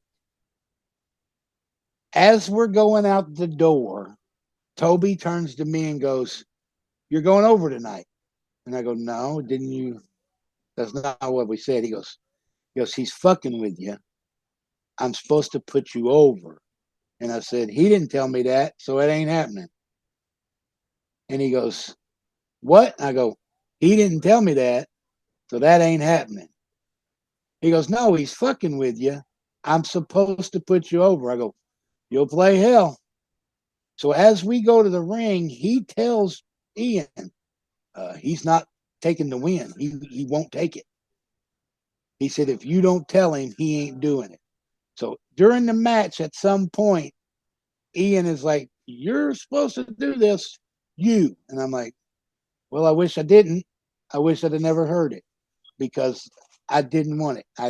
I was not a fan of that year's King of the Death at all. I didn't like the matches I had. I didn't like my opponents. I didn't think it was good enough. I wanted '02. It's the only one I wanted. I wish in hindsight, I would have just said, fuck it. And my knee shoot, that was a shoot. My knee went out. That was not part of the match. My knee went out on me. I had trouble walking for a while. I should have just laid down and been like, fuck it. I should have let one of the other guys pin me. But you know, hindsight's 2020. I can bitch about it, but I can't change it. Right. Um, But in also in the same end, I'm glad you were there for it. You know, you're always in my corner. You might not believe it. You're always in my corner no matter what I do. I mean, hell, there's my son Fannin. So I mean, you're always there, buddy. So after you win the 06 King of the Death, we do try to. I had been pretty much out of things at that point. There was the barbed wire bat incident with Jimmy Jacobs at the start of 2006. Yeah, I remember that. I went on hiatus, took some time off. He went away. Then Ian decided, the time was right to bring him back at the 2006 TPI. So we concocted the idea that, we were going to do the thing where, his best friend, Josh Abercrombie, is going to be in cahoots with me and Jimmy to make sure that he wins the loser leave town matchup against Tyler Black, who's now known as Seth Rollins. I remember him. Yeah, yes.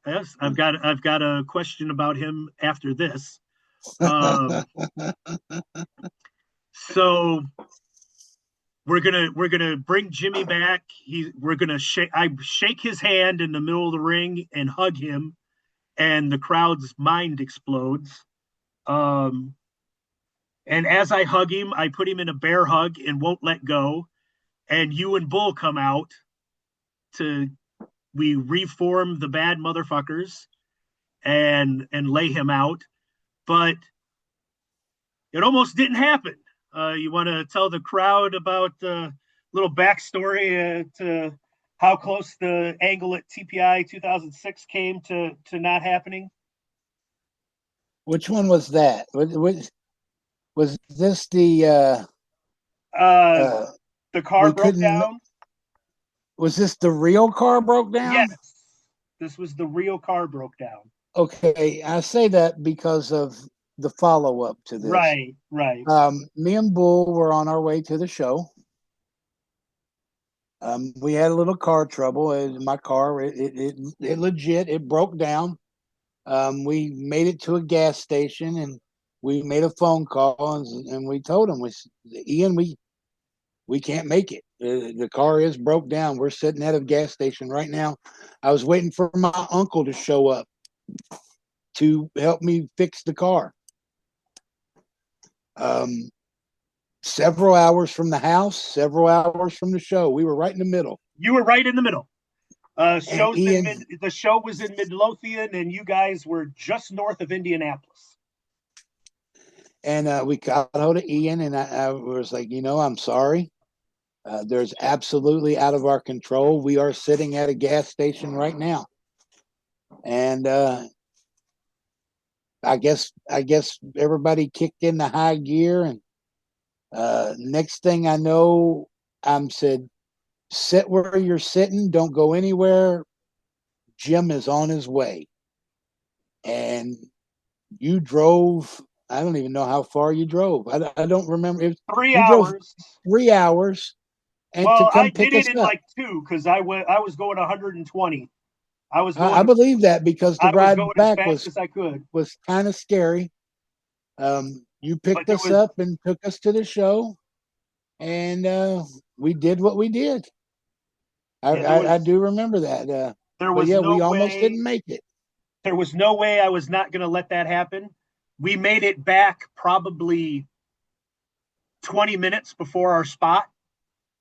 Yeah, we rolled into the parking lot. We ran in the back way, got into the locker room, and they were like, "Okay, they're ready to go to the ring." And I believe we just went to the ring in our fucking clothes. Yeah, you didn't even have time to change. I think I put my boots on, and that was it. I think we just went to the ring in our clothes and did our fucking deal. Yeah. And then I remember that. And then it was supposed to be the follow-up show. Yeah, and then it led to the follow-up show where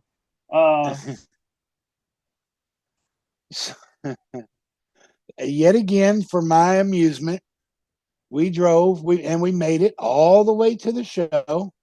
We pulled into the parking lot. You can look right out the windshield, 20 yards away from the door. And I looked over at Bull, and Bull looked at me, and he goes, "What?" And I said, "Think it'd be funny if I called him and told him we can't make it, the car broke down?" And he goes, "Ain't a hair on your ass if you don't do it." And I said, "Boys, here it goes." So I called Ian. As we're getting our stuff, we're walking to the door. I said, "Ian, man, bad news." "Fucking what?" And I said, we broke down again, and we're not going to be able to make the show." And he said, "You're fucking kidding me." I said, I'm telling you, there's no way we can make this show." And he goes, "I'll be goddamn." And just then we opened the door and walked in, and he goes, "You're both fucking fired. Get out of here." And we're like, "Okay." We turn around and walk out, and Bull stops at the door, and he goes, "No, I drove up here. I'm wrestling and getting paid, or I'm going home and getting paid, but either way, I'm getting paid." And Ian goes, he blew up and yelled and everything, and he's like, "Fuck it, it's just fucking get ready." So we get ready, and that's the show. Um, is it Dr. Death Steve Williams? Yeah. Is that who was there? He was Yeah. there, and he came over and started talking to me and Bull, and he was like, "I gotta admit, that was a good one." And I was like, "Thank you. I'm glad somebody like that." And that was it. I got my validation. Dr. Death said it was cool. But yeah, So how many times have you been fired I was fired. from IWA? I, I can think of 4. There's a It's chance gotta it be was more than. more. Oh, it had to have been more than that. Especially if you count all the times where he would just scream it and then take it back like 5 minutes later. Oh, that's dozens Yeah. of those. The times where he fired me and I'd go home, and then the next day he'd call me and be like, "Are you going to be at the next show?" I said, "I can't be. I don't know if you heard it or not, but I was fired. Just be at the fucking next show." And I was like, "Well, okay." But I know 3 or 4 of them for sure. Me and Bull were fired together. It was Bull related. And that's not a bad thing. That's funny though. To me, it was all funny. I laughed at every one of them. See, but the last couple were not funny to me because that was but see, that was the angle. That was the only thing that was keeping me around and keeping me giving a shit was trying to get that bad motherfuckers angle off the ground. And but see, we didn't know that. I think it only I think well, the fact that I got in a car and drove 120 miles an hour to get to Indianapolis to pick you up and get you back in time to do it should have been this is how much this means. Should have been don't really count when Yeah. So before but we now get look how good the story was. Before we get but that only ended up lasting like I think you guys only did like 2-3 matches before the firing ended up sticking and not coming back. But before we get out of this era, there was an incident in the locker room with a person who's now been a champion in WWE. Might involve. I know exactly what you're talking about. If you want to go ahead and I think on other podcasts it's been mentioned, but like beeped out and Okay. Names. So, like, whatever you're willing to tell of this story, I'll take. I'll tell the exact story. I'll tell exactly how it happened. Yet again, I was sitting in a locker room with Madman Pondo. That's where it started. This is how it happened. I can't remember if Bull was also there, but I know Pondo was there beside me. And it wasn't a very big locker room, but there was this kid Ian had brought in, wrestled by the name of Tyler Black. I don't know exactly what happened to that kid now. He's probably went on to do bigger and better things, but he brought him in and he was on the show. This guy decides he's going to stretch out in the middle of the locker room and start working out. Well, that's okay, but now everybody's stepping over him. It was just a crowded locker room. Could have easily went into the back corner or the hallway, but instead they used the center of the room. Well, while he was working out, I feel this fucking jab in my side, and I look over, and Pondo's laughing, and he points. He goes, "Look." I said, "Well, look at there. He's got a hole in his trunks." And Pondo goes, "I know what you're thinking." And I said, "There's no way you know what I'm thinking." He said, "I think you think he's a court low." And I said, "Do you mean he needs somebody to check his oil?" And Pondo goes, famous last words here, "Son, ain't a hair on your ass if you don't check his oil." I said, "Well," and I just stood up and walked over, and it just so happened where the hole in his trunks was the perfect size for my index finger. Whoop, I checked his oil right there in front of the world. And he lost his goddamn mind. He went insane. Oh my God. And okay, I get it. I would probably feel the same way, but it didn't happen to me, so I didn't fucking care. It was funny. We all laughed. The boys are laughing. It's fucking locker room humor. That's all it is. Ha ha ha ha ha. Pondo's laughing, and anybody out there that can ever ask him, ask him. He'll tell you. He's the one that told me to do it. And granted, I did it, but I was told to do it. I checked his oil. I come back, and as he's blowing up, I said, "Calm down. You don't want to fucking mess yourself up. It appears you're a court low." Well, that made him even madder. So then he goes to Ian and he goes, "Look, I can't handle this. I need my own locker room." And Ian says, "Well, that don't happen in the IWA. We share a locker room." He goes, "No, I need my own locker room. I can't be around that guy. I think he wants to fuck me." And Ian goes, "Who, Mitchell? That's just jail messing with him. He's having flashbacks." And he goes, "Well, that's not going to happen. I need my own locker room." And Ian says, "I will not give you your own locker room. You're not better than everybody else." He said, "Okay, fine. What if I ask for him to have his own locker room?" And John goes, "Well, he wouldn't take it if I gave it to him." And I said, because I heard this, I said, "Nope, there's no way I'll take my own private locker room, and be away from your pretty face ain't gonna happen." Now, I just took it as just fucking friendly, we're just ribbing the boys. Ha ha ha ha ha. Well, apparently years later, Ian goes to an autograph signing, and this Tyler Black kid apparently became somebody famous and went on with his career and was signing a poster.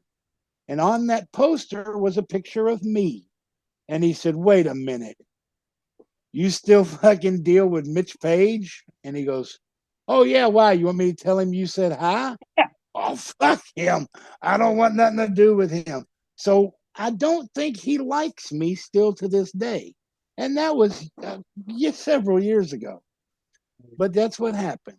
Somebody dared me to do something, and my dumb ass did it. It's, and to this day, for the life of me, I don't know what happened to that kid. I hope he went on to bigger and better things. Yeah, I don't watch any of the today's stuff, so I don't know what ended up happening to him. But I wish him nothing but the best. He's probably still running a court low, though. Well, I've seen some of the outfits. So let's talk about the 500th show. The 500. The last time that Mean and Hard were together as a team on a show. Roland's last match. Do you got? Was that his last match? That was his last match. Yes. I'm gonna catch hell for this one too, but I'll be honest with you. I'm not sure if they remember it, but we remembered it. We weren't booked on the show. We were done. We were not going to wrestle. But we did show up because it was the 500th show. We were just going to be part of the, hey, everybody, what's going on? Hey, was that the spaghetti dinner roast? It might have been. Maybe. That might be why we were there. There was a reason we were there, but we were there. Yeah. And for some reason, we had our gear with us. I don't know why. We were not booked. We were not supposed to be part of anything. And the guys that were wrestling that night, the guys they were gonna wrestle, no showed. They weren't there. So Ian was running around, worried to death that the show wasn't gonna go off. That he didn't know what exactly we were gonna do. This was a big angle for the night. They really needed to be this match to happen. And we were sitting around and Roland was he was sick at the time, and I had called it quits. If he wasn't wrestling, I wasn't wrestling. We were together. We were a team, or we were nothing. And he looked at me and he goes, "Would be fun one more, wouldn't it?" And I said, "You make the call, and we'll do what you want." And he said, "Hey, Ian, you want us to go out?" And you can just see his face just light up. And Ian said, "Are you fucking serious? Yes, I would love that." And we go, "Okay, cool." Now, I'm not going to call anybody out. I'm not going to say anybody's names. But one of the guys that we wrestled that night made a remark that the match was going to be horrible.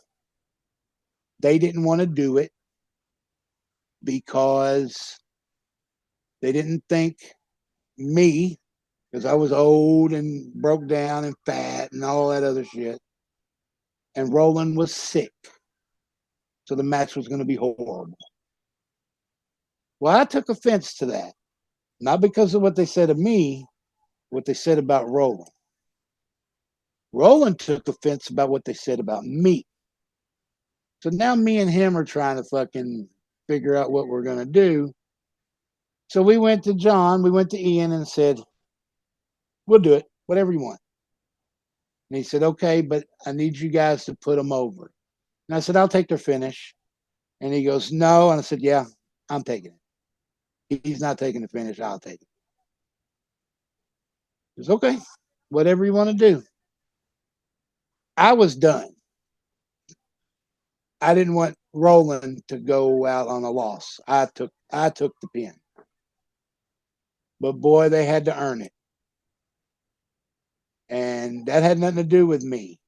When the music hit, Roland took off. He was mad. And when it was all over and done, and Ian goes, Man, that was aggressive. That's when we told him what was said, and he got mad. I was like, "It's over with. It's done." But it was a fun night. It really was. You know, it was a tight, stiff match. We went out and did what we did. They hit their finish. They counted to 3, and we went to the back, and the crowd loved it. You know, I wish I could tell you a bunch of funny ha-has about this one, but Yeah. it was just that's always seems to be the issue. Somebody had something to say about one of us, and I was okay with it. I agree, I can handle whatever. You say whatever you want. But man, when you said it was going to be garbage because my partner was sick, I didn't like that. Sick or not sick, I I had his back. Well, see, and you I got guys 1,000 rolling stories. I got 1,000 and rolling and stories. you guys didn't tell me about that beforehand. Yeah, I know, Or because else, that would have been different too. well, because if I'd have known that, then Exactly, the finish would have been changed immediately, and exactly. and it would have been done out at the ring, and I wouldn't have cared at that point I because know, but that's the you know finish had to go the way it had to go. We were leaving, they were staying. I the one that said it, they know they said it, and that's just how that worked. but But it was cool. It's years ago. It's water under the bridge. and we lost Roland shortly after that. It was Yeah, like the day after Christmas, yeah, 2008. Um, but you mentioned him earlier in the podcast. You do have a son that carries on the name of all three of us in Mean and yep. Hard. Fannin Um, Montgomery. and Yeah, I remember when you did it, I was trying to get you to put Montgomery first. And you were nah. you wanted Fannin first. And so now there's Yep. confusion because there's two Fannins running around and don't know which Whew. one somebody's talking about. With they say it, but I appreciate that you had done that. And So let me tell you this Roland story. Let's get it back to a lighter moment, a funnier, whatever. To me, it's funny. I used to work at I used to have a shoot job at a car detail shop, and on my lunch I would go out and just get out of the shop and go places. Well, there was this adult bookstore down the road from where I worked, so I went down there, and they had this big clearance bin, and I'm looking through the clearance bin, just laughing, and I'm like, oh my god! Well, I see this. It's a fat girl blow up doll, and I'm like, I gotta have that. And it was on clearance for like $5, so I pick it up. And the whole time I'm like, what am I gonna do with this? What am I gonna do with this? Bing, dawns on me. I know exactly what I'm gonna do with this. So at that time, Roland was going in for his treatments and everything, and he was getting wore down a lot, and he was in the hospital.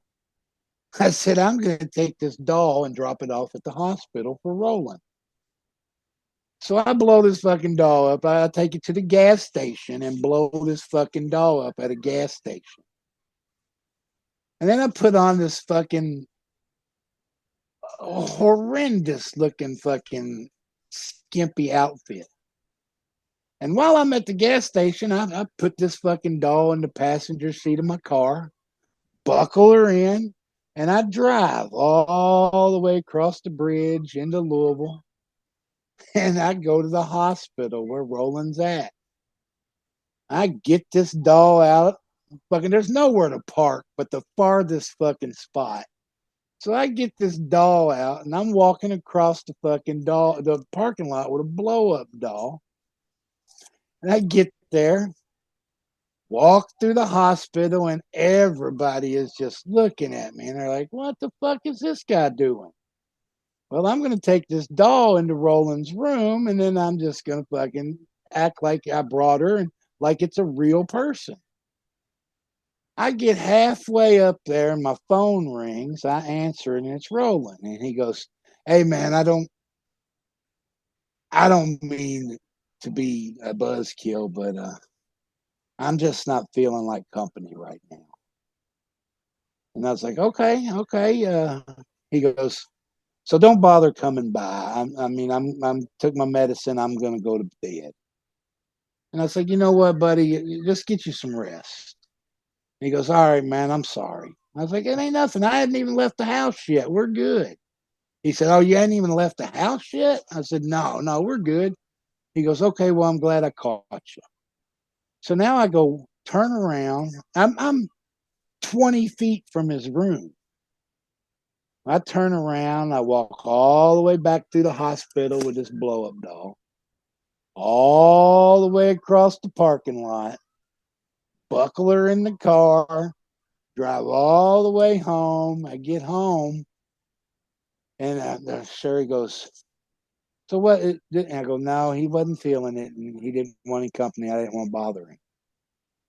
It was okay, cool. About an hour or so goes by, and the phone rings, and I'm like, "What's up?" It was him.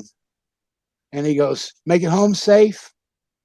And I said, "I told you I hadn't even left the house. What do you mean, make it home safe?" He goes, "I saw you walking that fat fucking thing across the parking lot. There are windows in this room, you know." So he had saw me walking this dog across the park. He goes, "I didn't want that thing in my fucking room." So he waited for me to walk it all through and bring it all through the hospital to tell me that he wasn't feeling good, to then take it all the way back home. And then he calls me to see if I made it home all right. So I was like, "You son of a bitch. I knew you was going to get me." He's like, "Yep, welcome to the world, son. Welcome to the world." That's all he would always say to me. But yeah, he saw me bringing this fucking blow up doll through and going through all that hassle and getting stared at for me to just turn around and walk her right back to the car. And I laugh about that every day because he goes, "You know, there's windows in these rooms." I said, "Ah, damn it." It's a He great cracks story. me up. He cracked me up. That is a great story. So let's That talk. motherfucker hit me with a golf ball too, full swing. Yeah, I got 1,000 of them. Yeah. Well, let's talk about the Hall of Fame and Oh, what are your memories from? I mean, it was hell. It was just 6 7 months ago. So, it was but a great time. It was a great time. Uh, I really was appreciative of it. I mean, I hope if they hear this, they don't take it the wrong way, but I was not going to accept it. I didn't feel like I deserved in any way a Hall of Fame anything. Um, I'm still kind of in shock that they thought enough of me to do it. Brett Lauderdale is a great guy. GCW is a great company. Anybody out there that you know, if you get opportunity to watch them or support them, they're it's a great company. Good people. It's solid. It's not just death matches if that's not your thing. It's everything. These guys bust ass. They put on great shows. Um, but with that being said, I wasn't. I was not. I didn't feel worthy of it. I still feel like I'm irrelevant to the world of wrestling. It. I didn't do anything to deserve a Hall of Fame, and I wasn't going to accept it. I told you that. I told Nick that. Um, and then I find out it's going to be mean and hard. It's not going to be Mitch Page. It's going to be mean and hard. And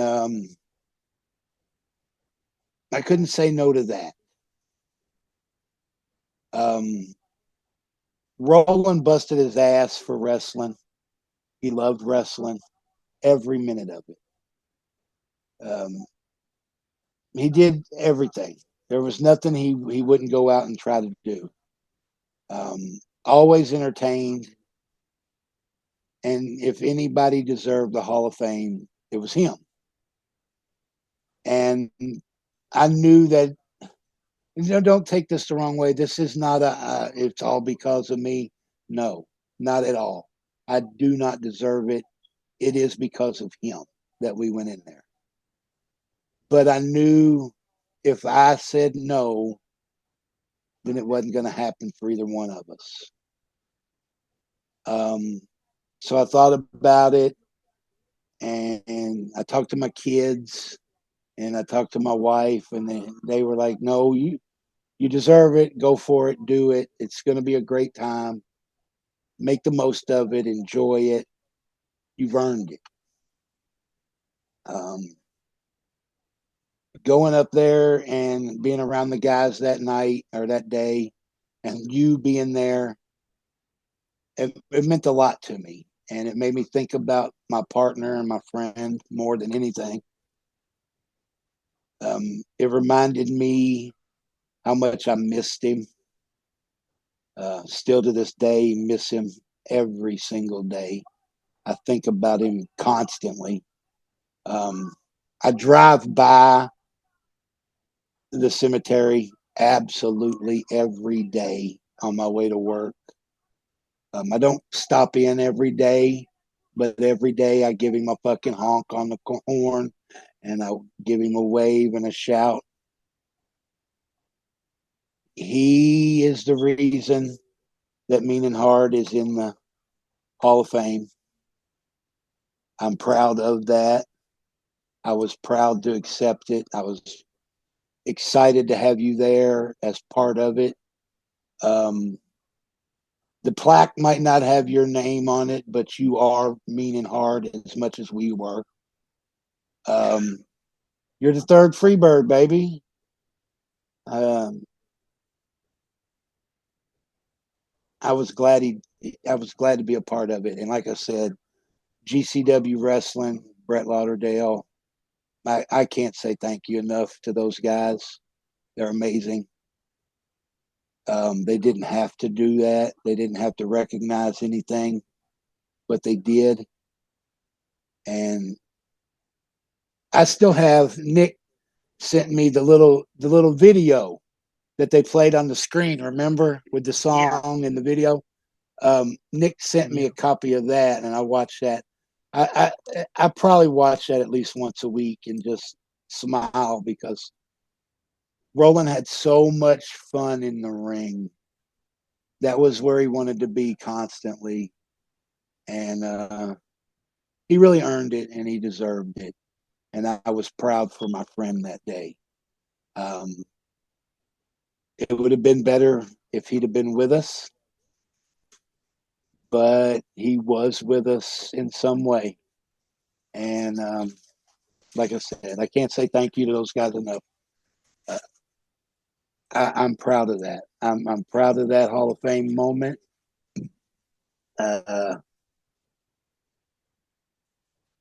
Yeah, it was a great time.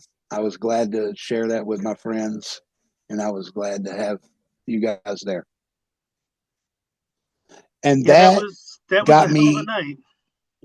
That moment got me at the Gathering of the Juggalos. That just a couple months later to make another appearance there because of that Hall of Fame ceremony. Well, because of that, Fat Fuck Barrel Boy is now on Twitter. Hit me up on Twitter, guys. There's no telling what I'll say. Um, it's for my own amusement. Don't So let's follow. I'm trying to get a certain number of followers. Let's get me there. yeah, I appreciate it. yeah I don't need 1 million. I'm happy with 100. That's all. Yeah, same. Just to add to what you said about that ceremony, I mean, I'm not doing this podcast without that night. Until that moment, I had nothing but ill will and bad feelings towards wrestling and how things had happened for me. So that that broke the ice for me and got me back to caring again and wanting to do things like that. So it was a great time and hell of a time to be able to go back and, hang with you and Nick in that kind of a surrounding. And, I'm still mad that Nick didn't tell me I was going up there until 5 seconds before the damn clock countdown hit 0. I figured I was just going to be. I'm glad you were there, buddy. I figured I was just going to be sitting out there, watching Nope. you. But you're just as much a part of it as we all are. So now there's no meaning hard without Jim Fannin, buddy. Well, I appreciate that, pal. You know how much I love you. We'll start wrapping this up. We've been going all night. What? You don't want a part 3? I got a couple we'll get you back on and just do like Roland stories or something. Roland and I got 1,000 of them. But we got a couple more questions to get to from the fans that had went ahead and submitted. Nick Power on Twitter wanted to know, was there anybody that you wanted to wrestle fight but never got to? I mean, we talked about the Butterbean. Was there anybody other than Butterbean that was a match that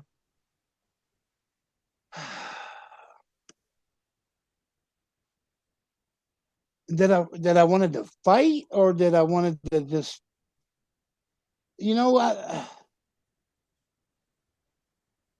mean, I had fun with everybody I worked with, and I mean, I got to wrestle with a lot of great people.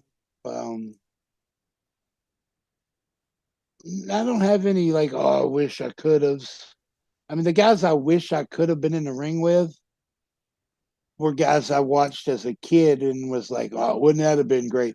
I'd have given my fucking left fucking foot to been in the ring with guys like Brody and all. That would have been the dreams of mine. I did get to wrestle Abdullah the Butcher in Japan. That was great. I mean, I had great times. Yeah. I didn't make Monday nights and become a fucking mega star, but I had fun doing what I was doing. I can't complain about it. I'm one of those guys who lives in reality. I knew I wasn't gonna be that, so I just made the most of what I was when I was doing it. Like I said, you're looking at the worst there is, the worst there was, the worst there ever will be. I live by that. I love it. It doesn't hurt my feelings. I know I'm not any of that, but I had fun doing what I did while I was doing it. Man, it just good times. That's what it was. It was always good times. Now, guys I wanted to fight, well, there's a lot of guys in the back I'd like to slap around a little bit, but I behaved myself. I always thought of it as professional. I know there's guys that don't like me because of the way I acted, but like I said, I never acted the way I was out of malice. It was because I wanted to entertain myself. I have a problem, and I know that. Shit that I find funny, most people don't. But that's what's fucking funny to me. So that's what I do. And it entertains me, then hey, let's fucking do it. Yeah. And to all the guys that I offended over the years, man, it was all done in fucking jest. Lighten up. It was all in fucking fun. If I did something that pissed you off for real, this is me now. I'm sorry. I apologize if you couldn't take me the way I was, but that's just how I am. Many times I had to accept when people go, well, that's how they are. You just need to accept it. Well, that's how I am. You just have to accept it or not. If you want to live your life angry at something that happened, and live it like that. I am no more. There is no fucking hard feelings towards anybody. Like I said, I'm at the point now, dude, I miss, there's no hard feelings between whatever people think. With me and Madman Pondo, there's no hard feelings there. If I seen him at a show, I'd shake his hand and tell him, hey, man, You ain't gonna believe what happened. And I'd tell him a fucking story. I would listen to one. It is what it is, man. It was good times. We had a blast. Let's just live it. If he called you tomorrow, you'd take the call, or at I least don't think he. if you missed his. I don't think he has my number, but I'd at least acknowledge it. Yeah, I do. All right. Well, but for the record, my phone number is the exact same number it's been for the last 30 years. It is not changed. My cell phone number is the same cell phone number I've had for almost 30 years. Okay. So anybody wants to get a hold of me and you used to have my number, they still got it. Have it. You still have it. Okay. Now, before we go any further, I need to do two things. There's two people I want to mention real quick, and I got to put this out there. Any companies out there that are looking for good talent, people to book that are solid performers that'll do your locker room justice and be a good hand to have. Listen to what I'm telling you. Derek Neal, the real deal Derek Neal, the Kings Road Slayer, Derek Neal. Book that man. He is amazing. He's a beast in the ring, and he would be great in your company. I think he would do amazing in GCW. I think he would be amazing in any company. If you want him, I say book him. Secondly, there's a local guy here that I work with every day. His name is Justin Hickerson. He is great. He's a local talent that needs to be a everywhere talent. He's got a brain in his head. He can work. He can do it all. Book him. That's two guys right there that your company and your locker room will benefit to have in it. I'm just saying, and I'll leave it at that. All right. Last fan question. You sort of are. It was sort of along the same lines as that last question from Nick Power, but I'll go ahead and ask it. Maybe you'll have a slightly different answer. But Ryuma, go fuck yourself. Great Twitter name. There you go. 3 dream matches that you wish you could have done with Roland, either as a tag or stips against each other. Man, if I would have loved to have wrestled the Midnight Express with Roland as my partner, would have loved it. You got half of it. I did get half of it. Man, anytime I worked against Roland, it was great. We had a blast. I mean, we knew what the other guy was going to do. We just had fun, you know. So what about? I can't really. You got the Midnight Express. What about the Rock and Roll Express? Would you have liked to have had that match? Man, that would have been fun, wouldn't it? I'm a fan. I am a fan. The other one, I had put it on Twitter. I was like, you mean, I said like Rock and Roll Express was like what immediately came to my mind, because I mean, while you and Roland be babyface, again, I'm vain and egotistical, and I want to be involved in this. So we'd have to be heels. So that's why I was like, well, the Rock and Roll Express would be the flip side of that coin. I guess it would have been cool if we somehow could you imagine just the reaction of the crowd if we somehow would have like pulled off Eaton and Lane with Cornette versus Mean and Hard and me, with me. Like if we could have pulled that off at some point. You know what? I almost don't think. I don't think I could have stood across the fucking ring in that. You have no idea how amazing those guys are to me. I would have been like a fucking idiot just standing there. Those guys are perfect. Though that is the greatest tag team to ever lace up boots. And I know that with what we did, and we were We were garbage matches and all. I get all that stuff. You can call it what you want, deathmatch wrestling. It's what it is. The guys who get their feelings hurt over it, that's just thin skin, man. Get over yourself.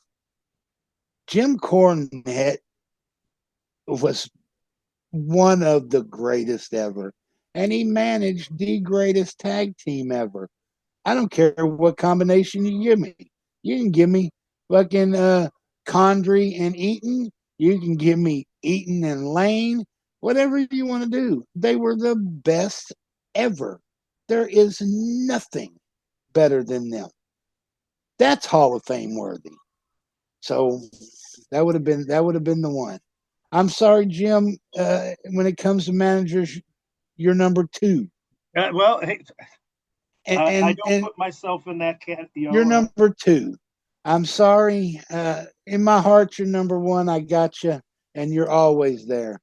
I've loved you from day one, but man, wouldn't it have been great to stood across the ring from those guys?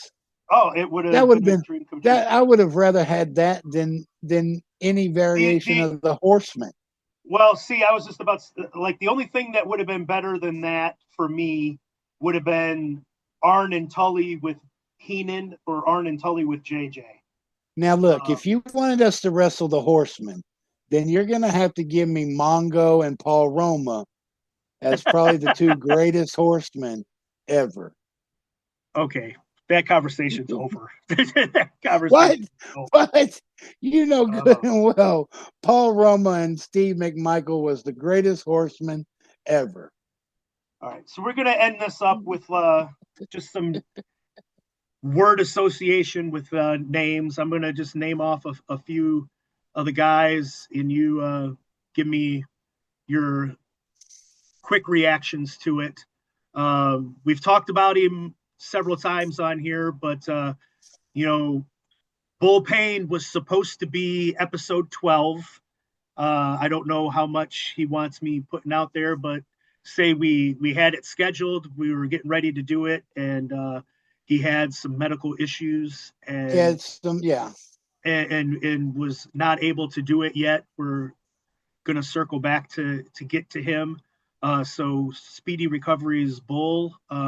But anything else you want to he's add recovering. about him? He's back to regular work. I talked to him just yesterday. Yeah, I did as well. He's doing great. He's doing great. He's awesome.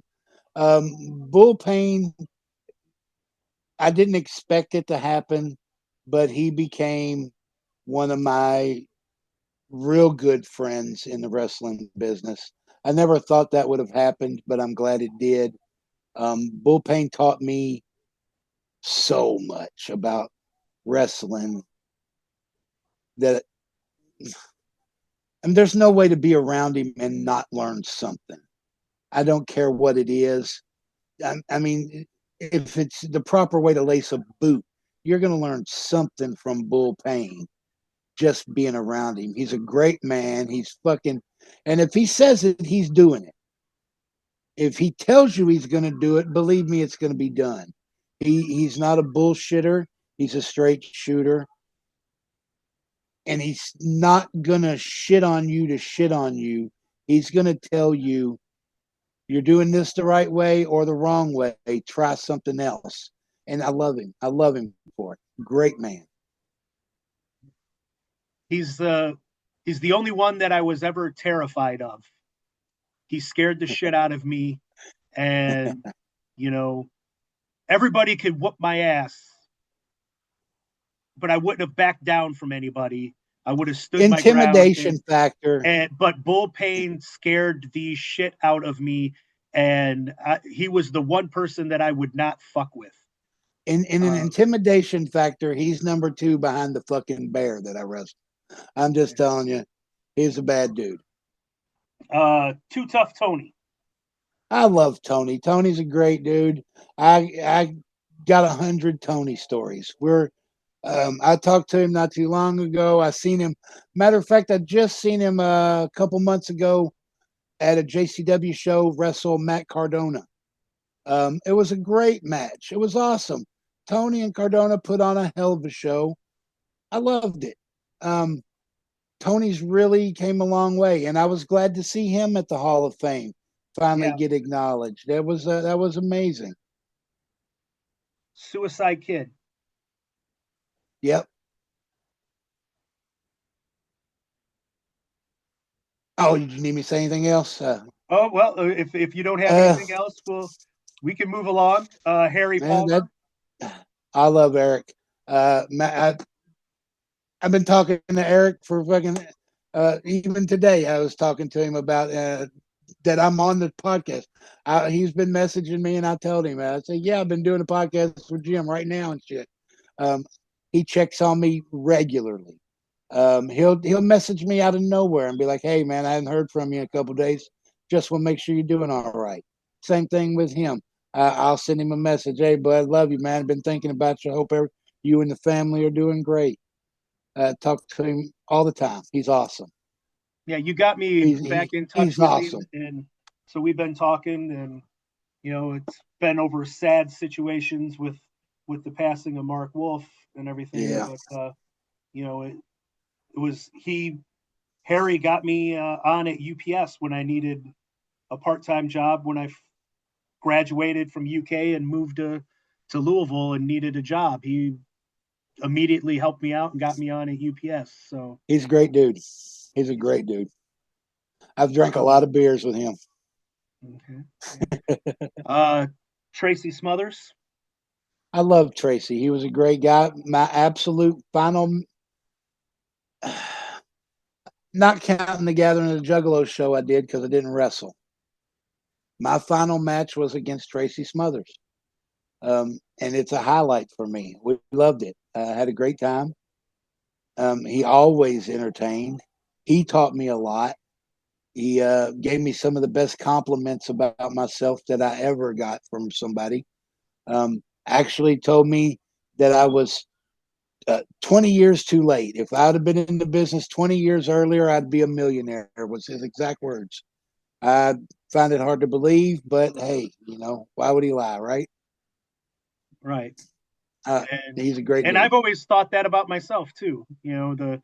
By the time I got in, it was too late for me. It was too late because the business they stopped using managers. If I'd have come around in the 80s where every guy needed that mouthpiece and needed I would have had a chance at doing some things. At least I would like to think that that's the case.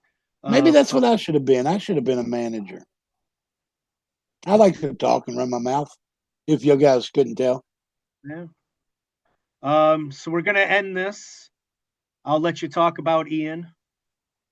I love Ian. I don't have a bad thing to say about him. I know a lot of people do.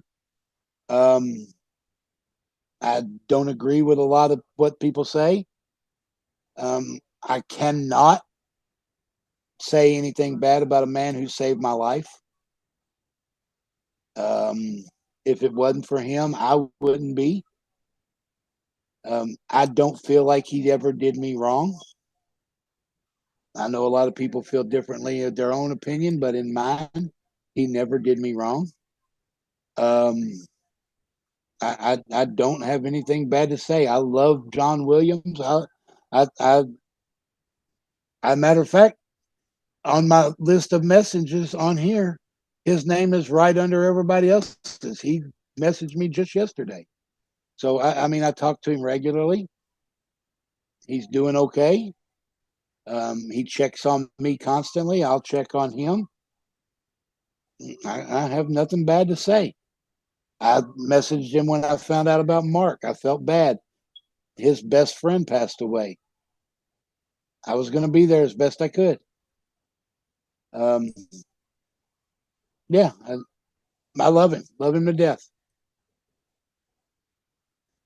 Well, we're going to get equal time for everybody on this one. We've had talk of the bad. You get some talk of the good. So this is going to wrap up the marathon edition of Fannin's Flashbacks that we did tonight. I apologize to everybody out there if I bored them. I'm sorry. This is just me rambling. If I entertained you guys, I'm glad to hear it. I'm glad you guys still thought enough of me to want me on a show, to feel like I was worthy of listening to. Well, Each and every one of the fans out there, I apologize for cutting you off, Jim. I'm just going to get it out there real quick. I just want to say thank you guys for remembering who the fuck I am, because sometimes I don't remember who I am. Everything I did, man, I tried to entertain you guys. I tried to make you laugh, smile.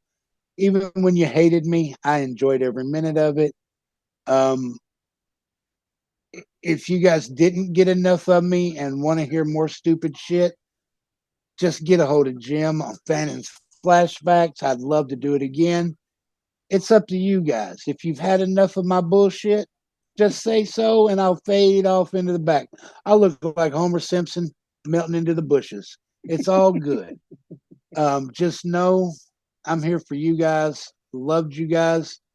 I have Facebook, but I treat Facebook like garbage. I get on there, say stupid shit that I don't mean.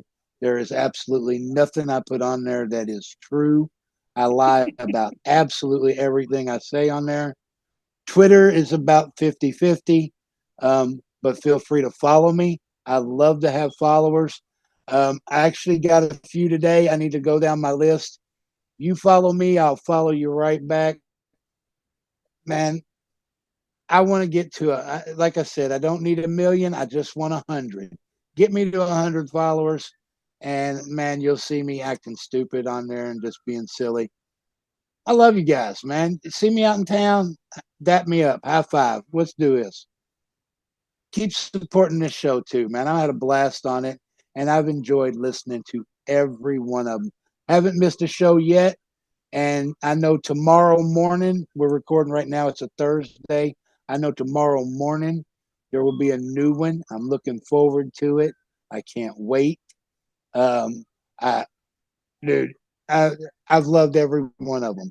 And just so happens, if you go back and listen, the 12 that have happened, I've been mentioned in at least half of them. So I've affected somebody somewhere. Yeah, you've affected a lot of us. Again, Mitch was asking to get to 100 followers on his Twitter. That's at FF Barrel Boy. Is that correct? Is that the 100%? That is right. So at FF Barrel Boy. And that'd be me. Follow him on there. You don't tweet very often, but you get to 100, you'll have more reason to be on there. And yeah, you know, I try to throw something on at least it'd be once a lot day. of silly stuff like what we've had in the last 2 episodes of Fannin's Flashbacks with this. I hope I don't run your viewers off. I really do. I'm sorry, Jim. Well, if they do, then that's what it is. I've got a ton more stories. I'm doing this for me, so I've got a ton more stories if anybody's interested. I've got Roland stories. I've got Pondo stories. I've got Ian stories. I've got stories about everybody. Some of them I can't really tell in public, so you know. But a lot of them, they're mostly funny. Like I said, I have no ill will towards anybody. I love everybody to death. So like I said, anybody out there that thinks that I have heat with them or beef, no. It's squashed, it's put out, it's over. There's no heat with anybody. I love all of them. And yeah, I know over the years people have heard things, but if Pondo was to walk up and stick his hand out, I'd shake it and probably give him a hug. Seriously, there's no ill will or hard feelings towards anybody. Love all you guys, man. We had too many laughs together to not continue that shit. Well, we definitely went through a lot together over the years. And I want to thank you for coming on here and dedicating so much time. Finally, I didn't think you were ever going to ask me to be on this show. God damn it, Mitch. I asked you 100 times and you kept going. Either you would no sell me and not give me any kind of a answer, at all. And then finally, like at that dinner, you were like, episode 13. Get to episode 13, and that's me. And I'm like, okay. I could have swore I told you I'd love to be on episode 1, but you just were like, no, I think I'm just going to keep pushing it back. I don't think you're ready yet. Yeah. You kept calling me greenhorn and telling me nobody cared. That's all I remember. That's how you remember it, huh? Well, you say go give Fat Fuck Barrel Boy a follow on Twitter. That's FF Barrel Boy on Twitter. Oh yeah. And tell Jim Fannin next time he comes down to see me to bring me a pizza. What kind? Well, buddy, there's only one kind, and that's the good Chicago deep dish. Okay, we can do that. We'll definitely do that. When I tried to bring you the should have been there burger from the Bromines in Morris, it got a little waterlogged. It didn't survive the trip very well. Oh, that's a good burger too. Yeah, and that place has gone out of business. So that's a shame. Hey, there's a place down the road from me right now that they'll bring a burger to your table, cover it with melted cheese, and light that motherfucker on fire right at your table. Wow. Yeah, it's awesome. Fannin dived in and ate that son of it. It had cheese everywhere. It's awesome. Well, the next time I'm down, I'll bring you the deep dish pizza, and you got to take me to that place. All right, that's a deal. But trying to wrap this up for the viewers and the listeners, remember to check out my YouTube channel at youtube.com/sportsfannin. Got IWA clips and matches on there, all of these podcasts. When you get to the YouTube channel, please click the like button, hit subscribe. I just got over 100 subscribers about a week or so ago. I think we're up to like 120 on there now. So love to get some more subscribers going. Give all the podcasts a listen. As Mitch said, he's mentioned in quite a few of them, so you can put together a lot of stories. Every one of them was great. Every one of them. If you're interested in vintage IWA Mid South t-shirts, give my godson James Christopher a follow on Twitter at Candido24K_. We're currently working with Mark Wolf's brother to try to get a tribute shirt together for him. So keep an eye out for that. James Christopher. Hey, real quick, not to interrupt. I apologize. If you're listening, if you're watching, Tarek the Great, you fucking rock. Guys, give that man a listen. He was awesome, and his band is fucking amazing. Exactly. Oh, my God. So the Tarek episode, I really liked the Tarek episode, and Clock Towers is some great music. Go give them a listen. And that's going to do it you can follow me on Twitter at jfannin73, Instagram at IWAFannin73, and we'll see you next time on the next episode of Fannin's Flashbacks. So let it be written, so let it be done. Good day.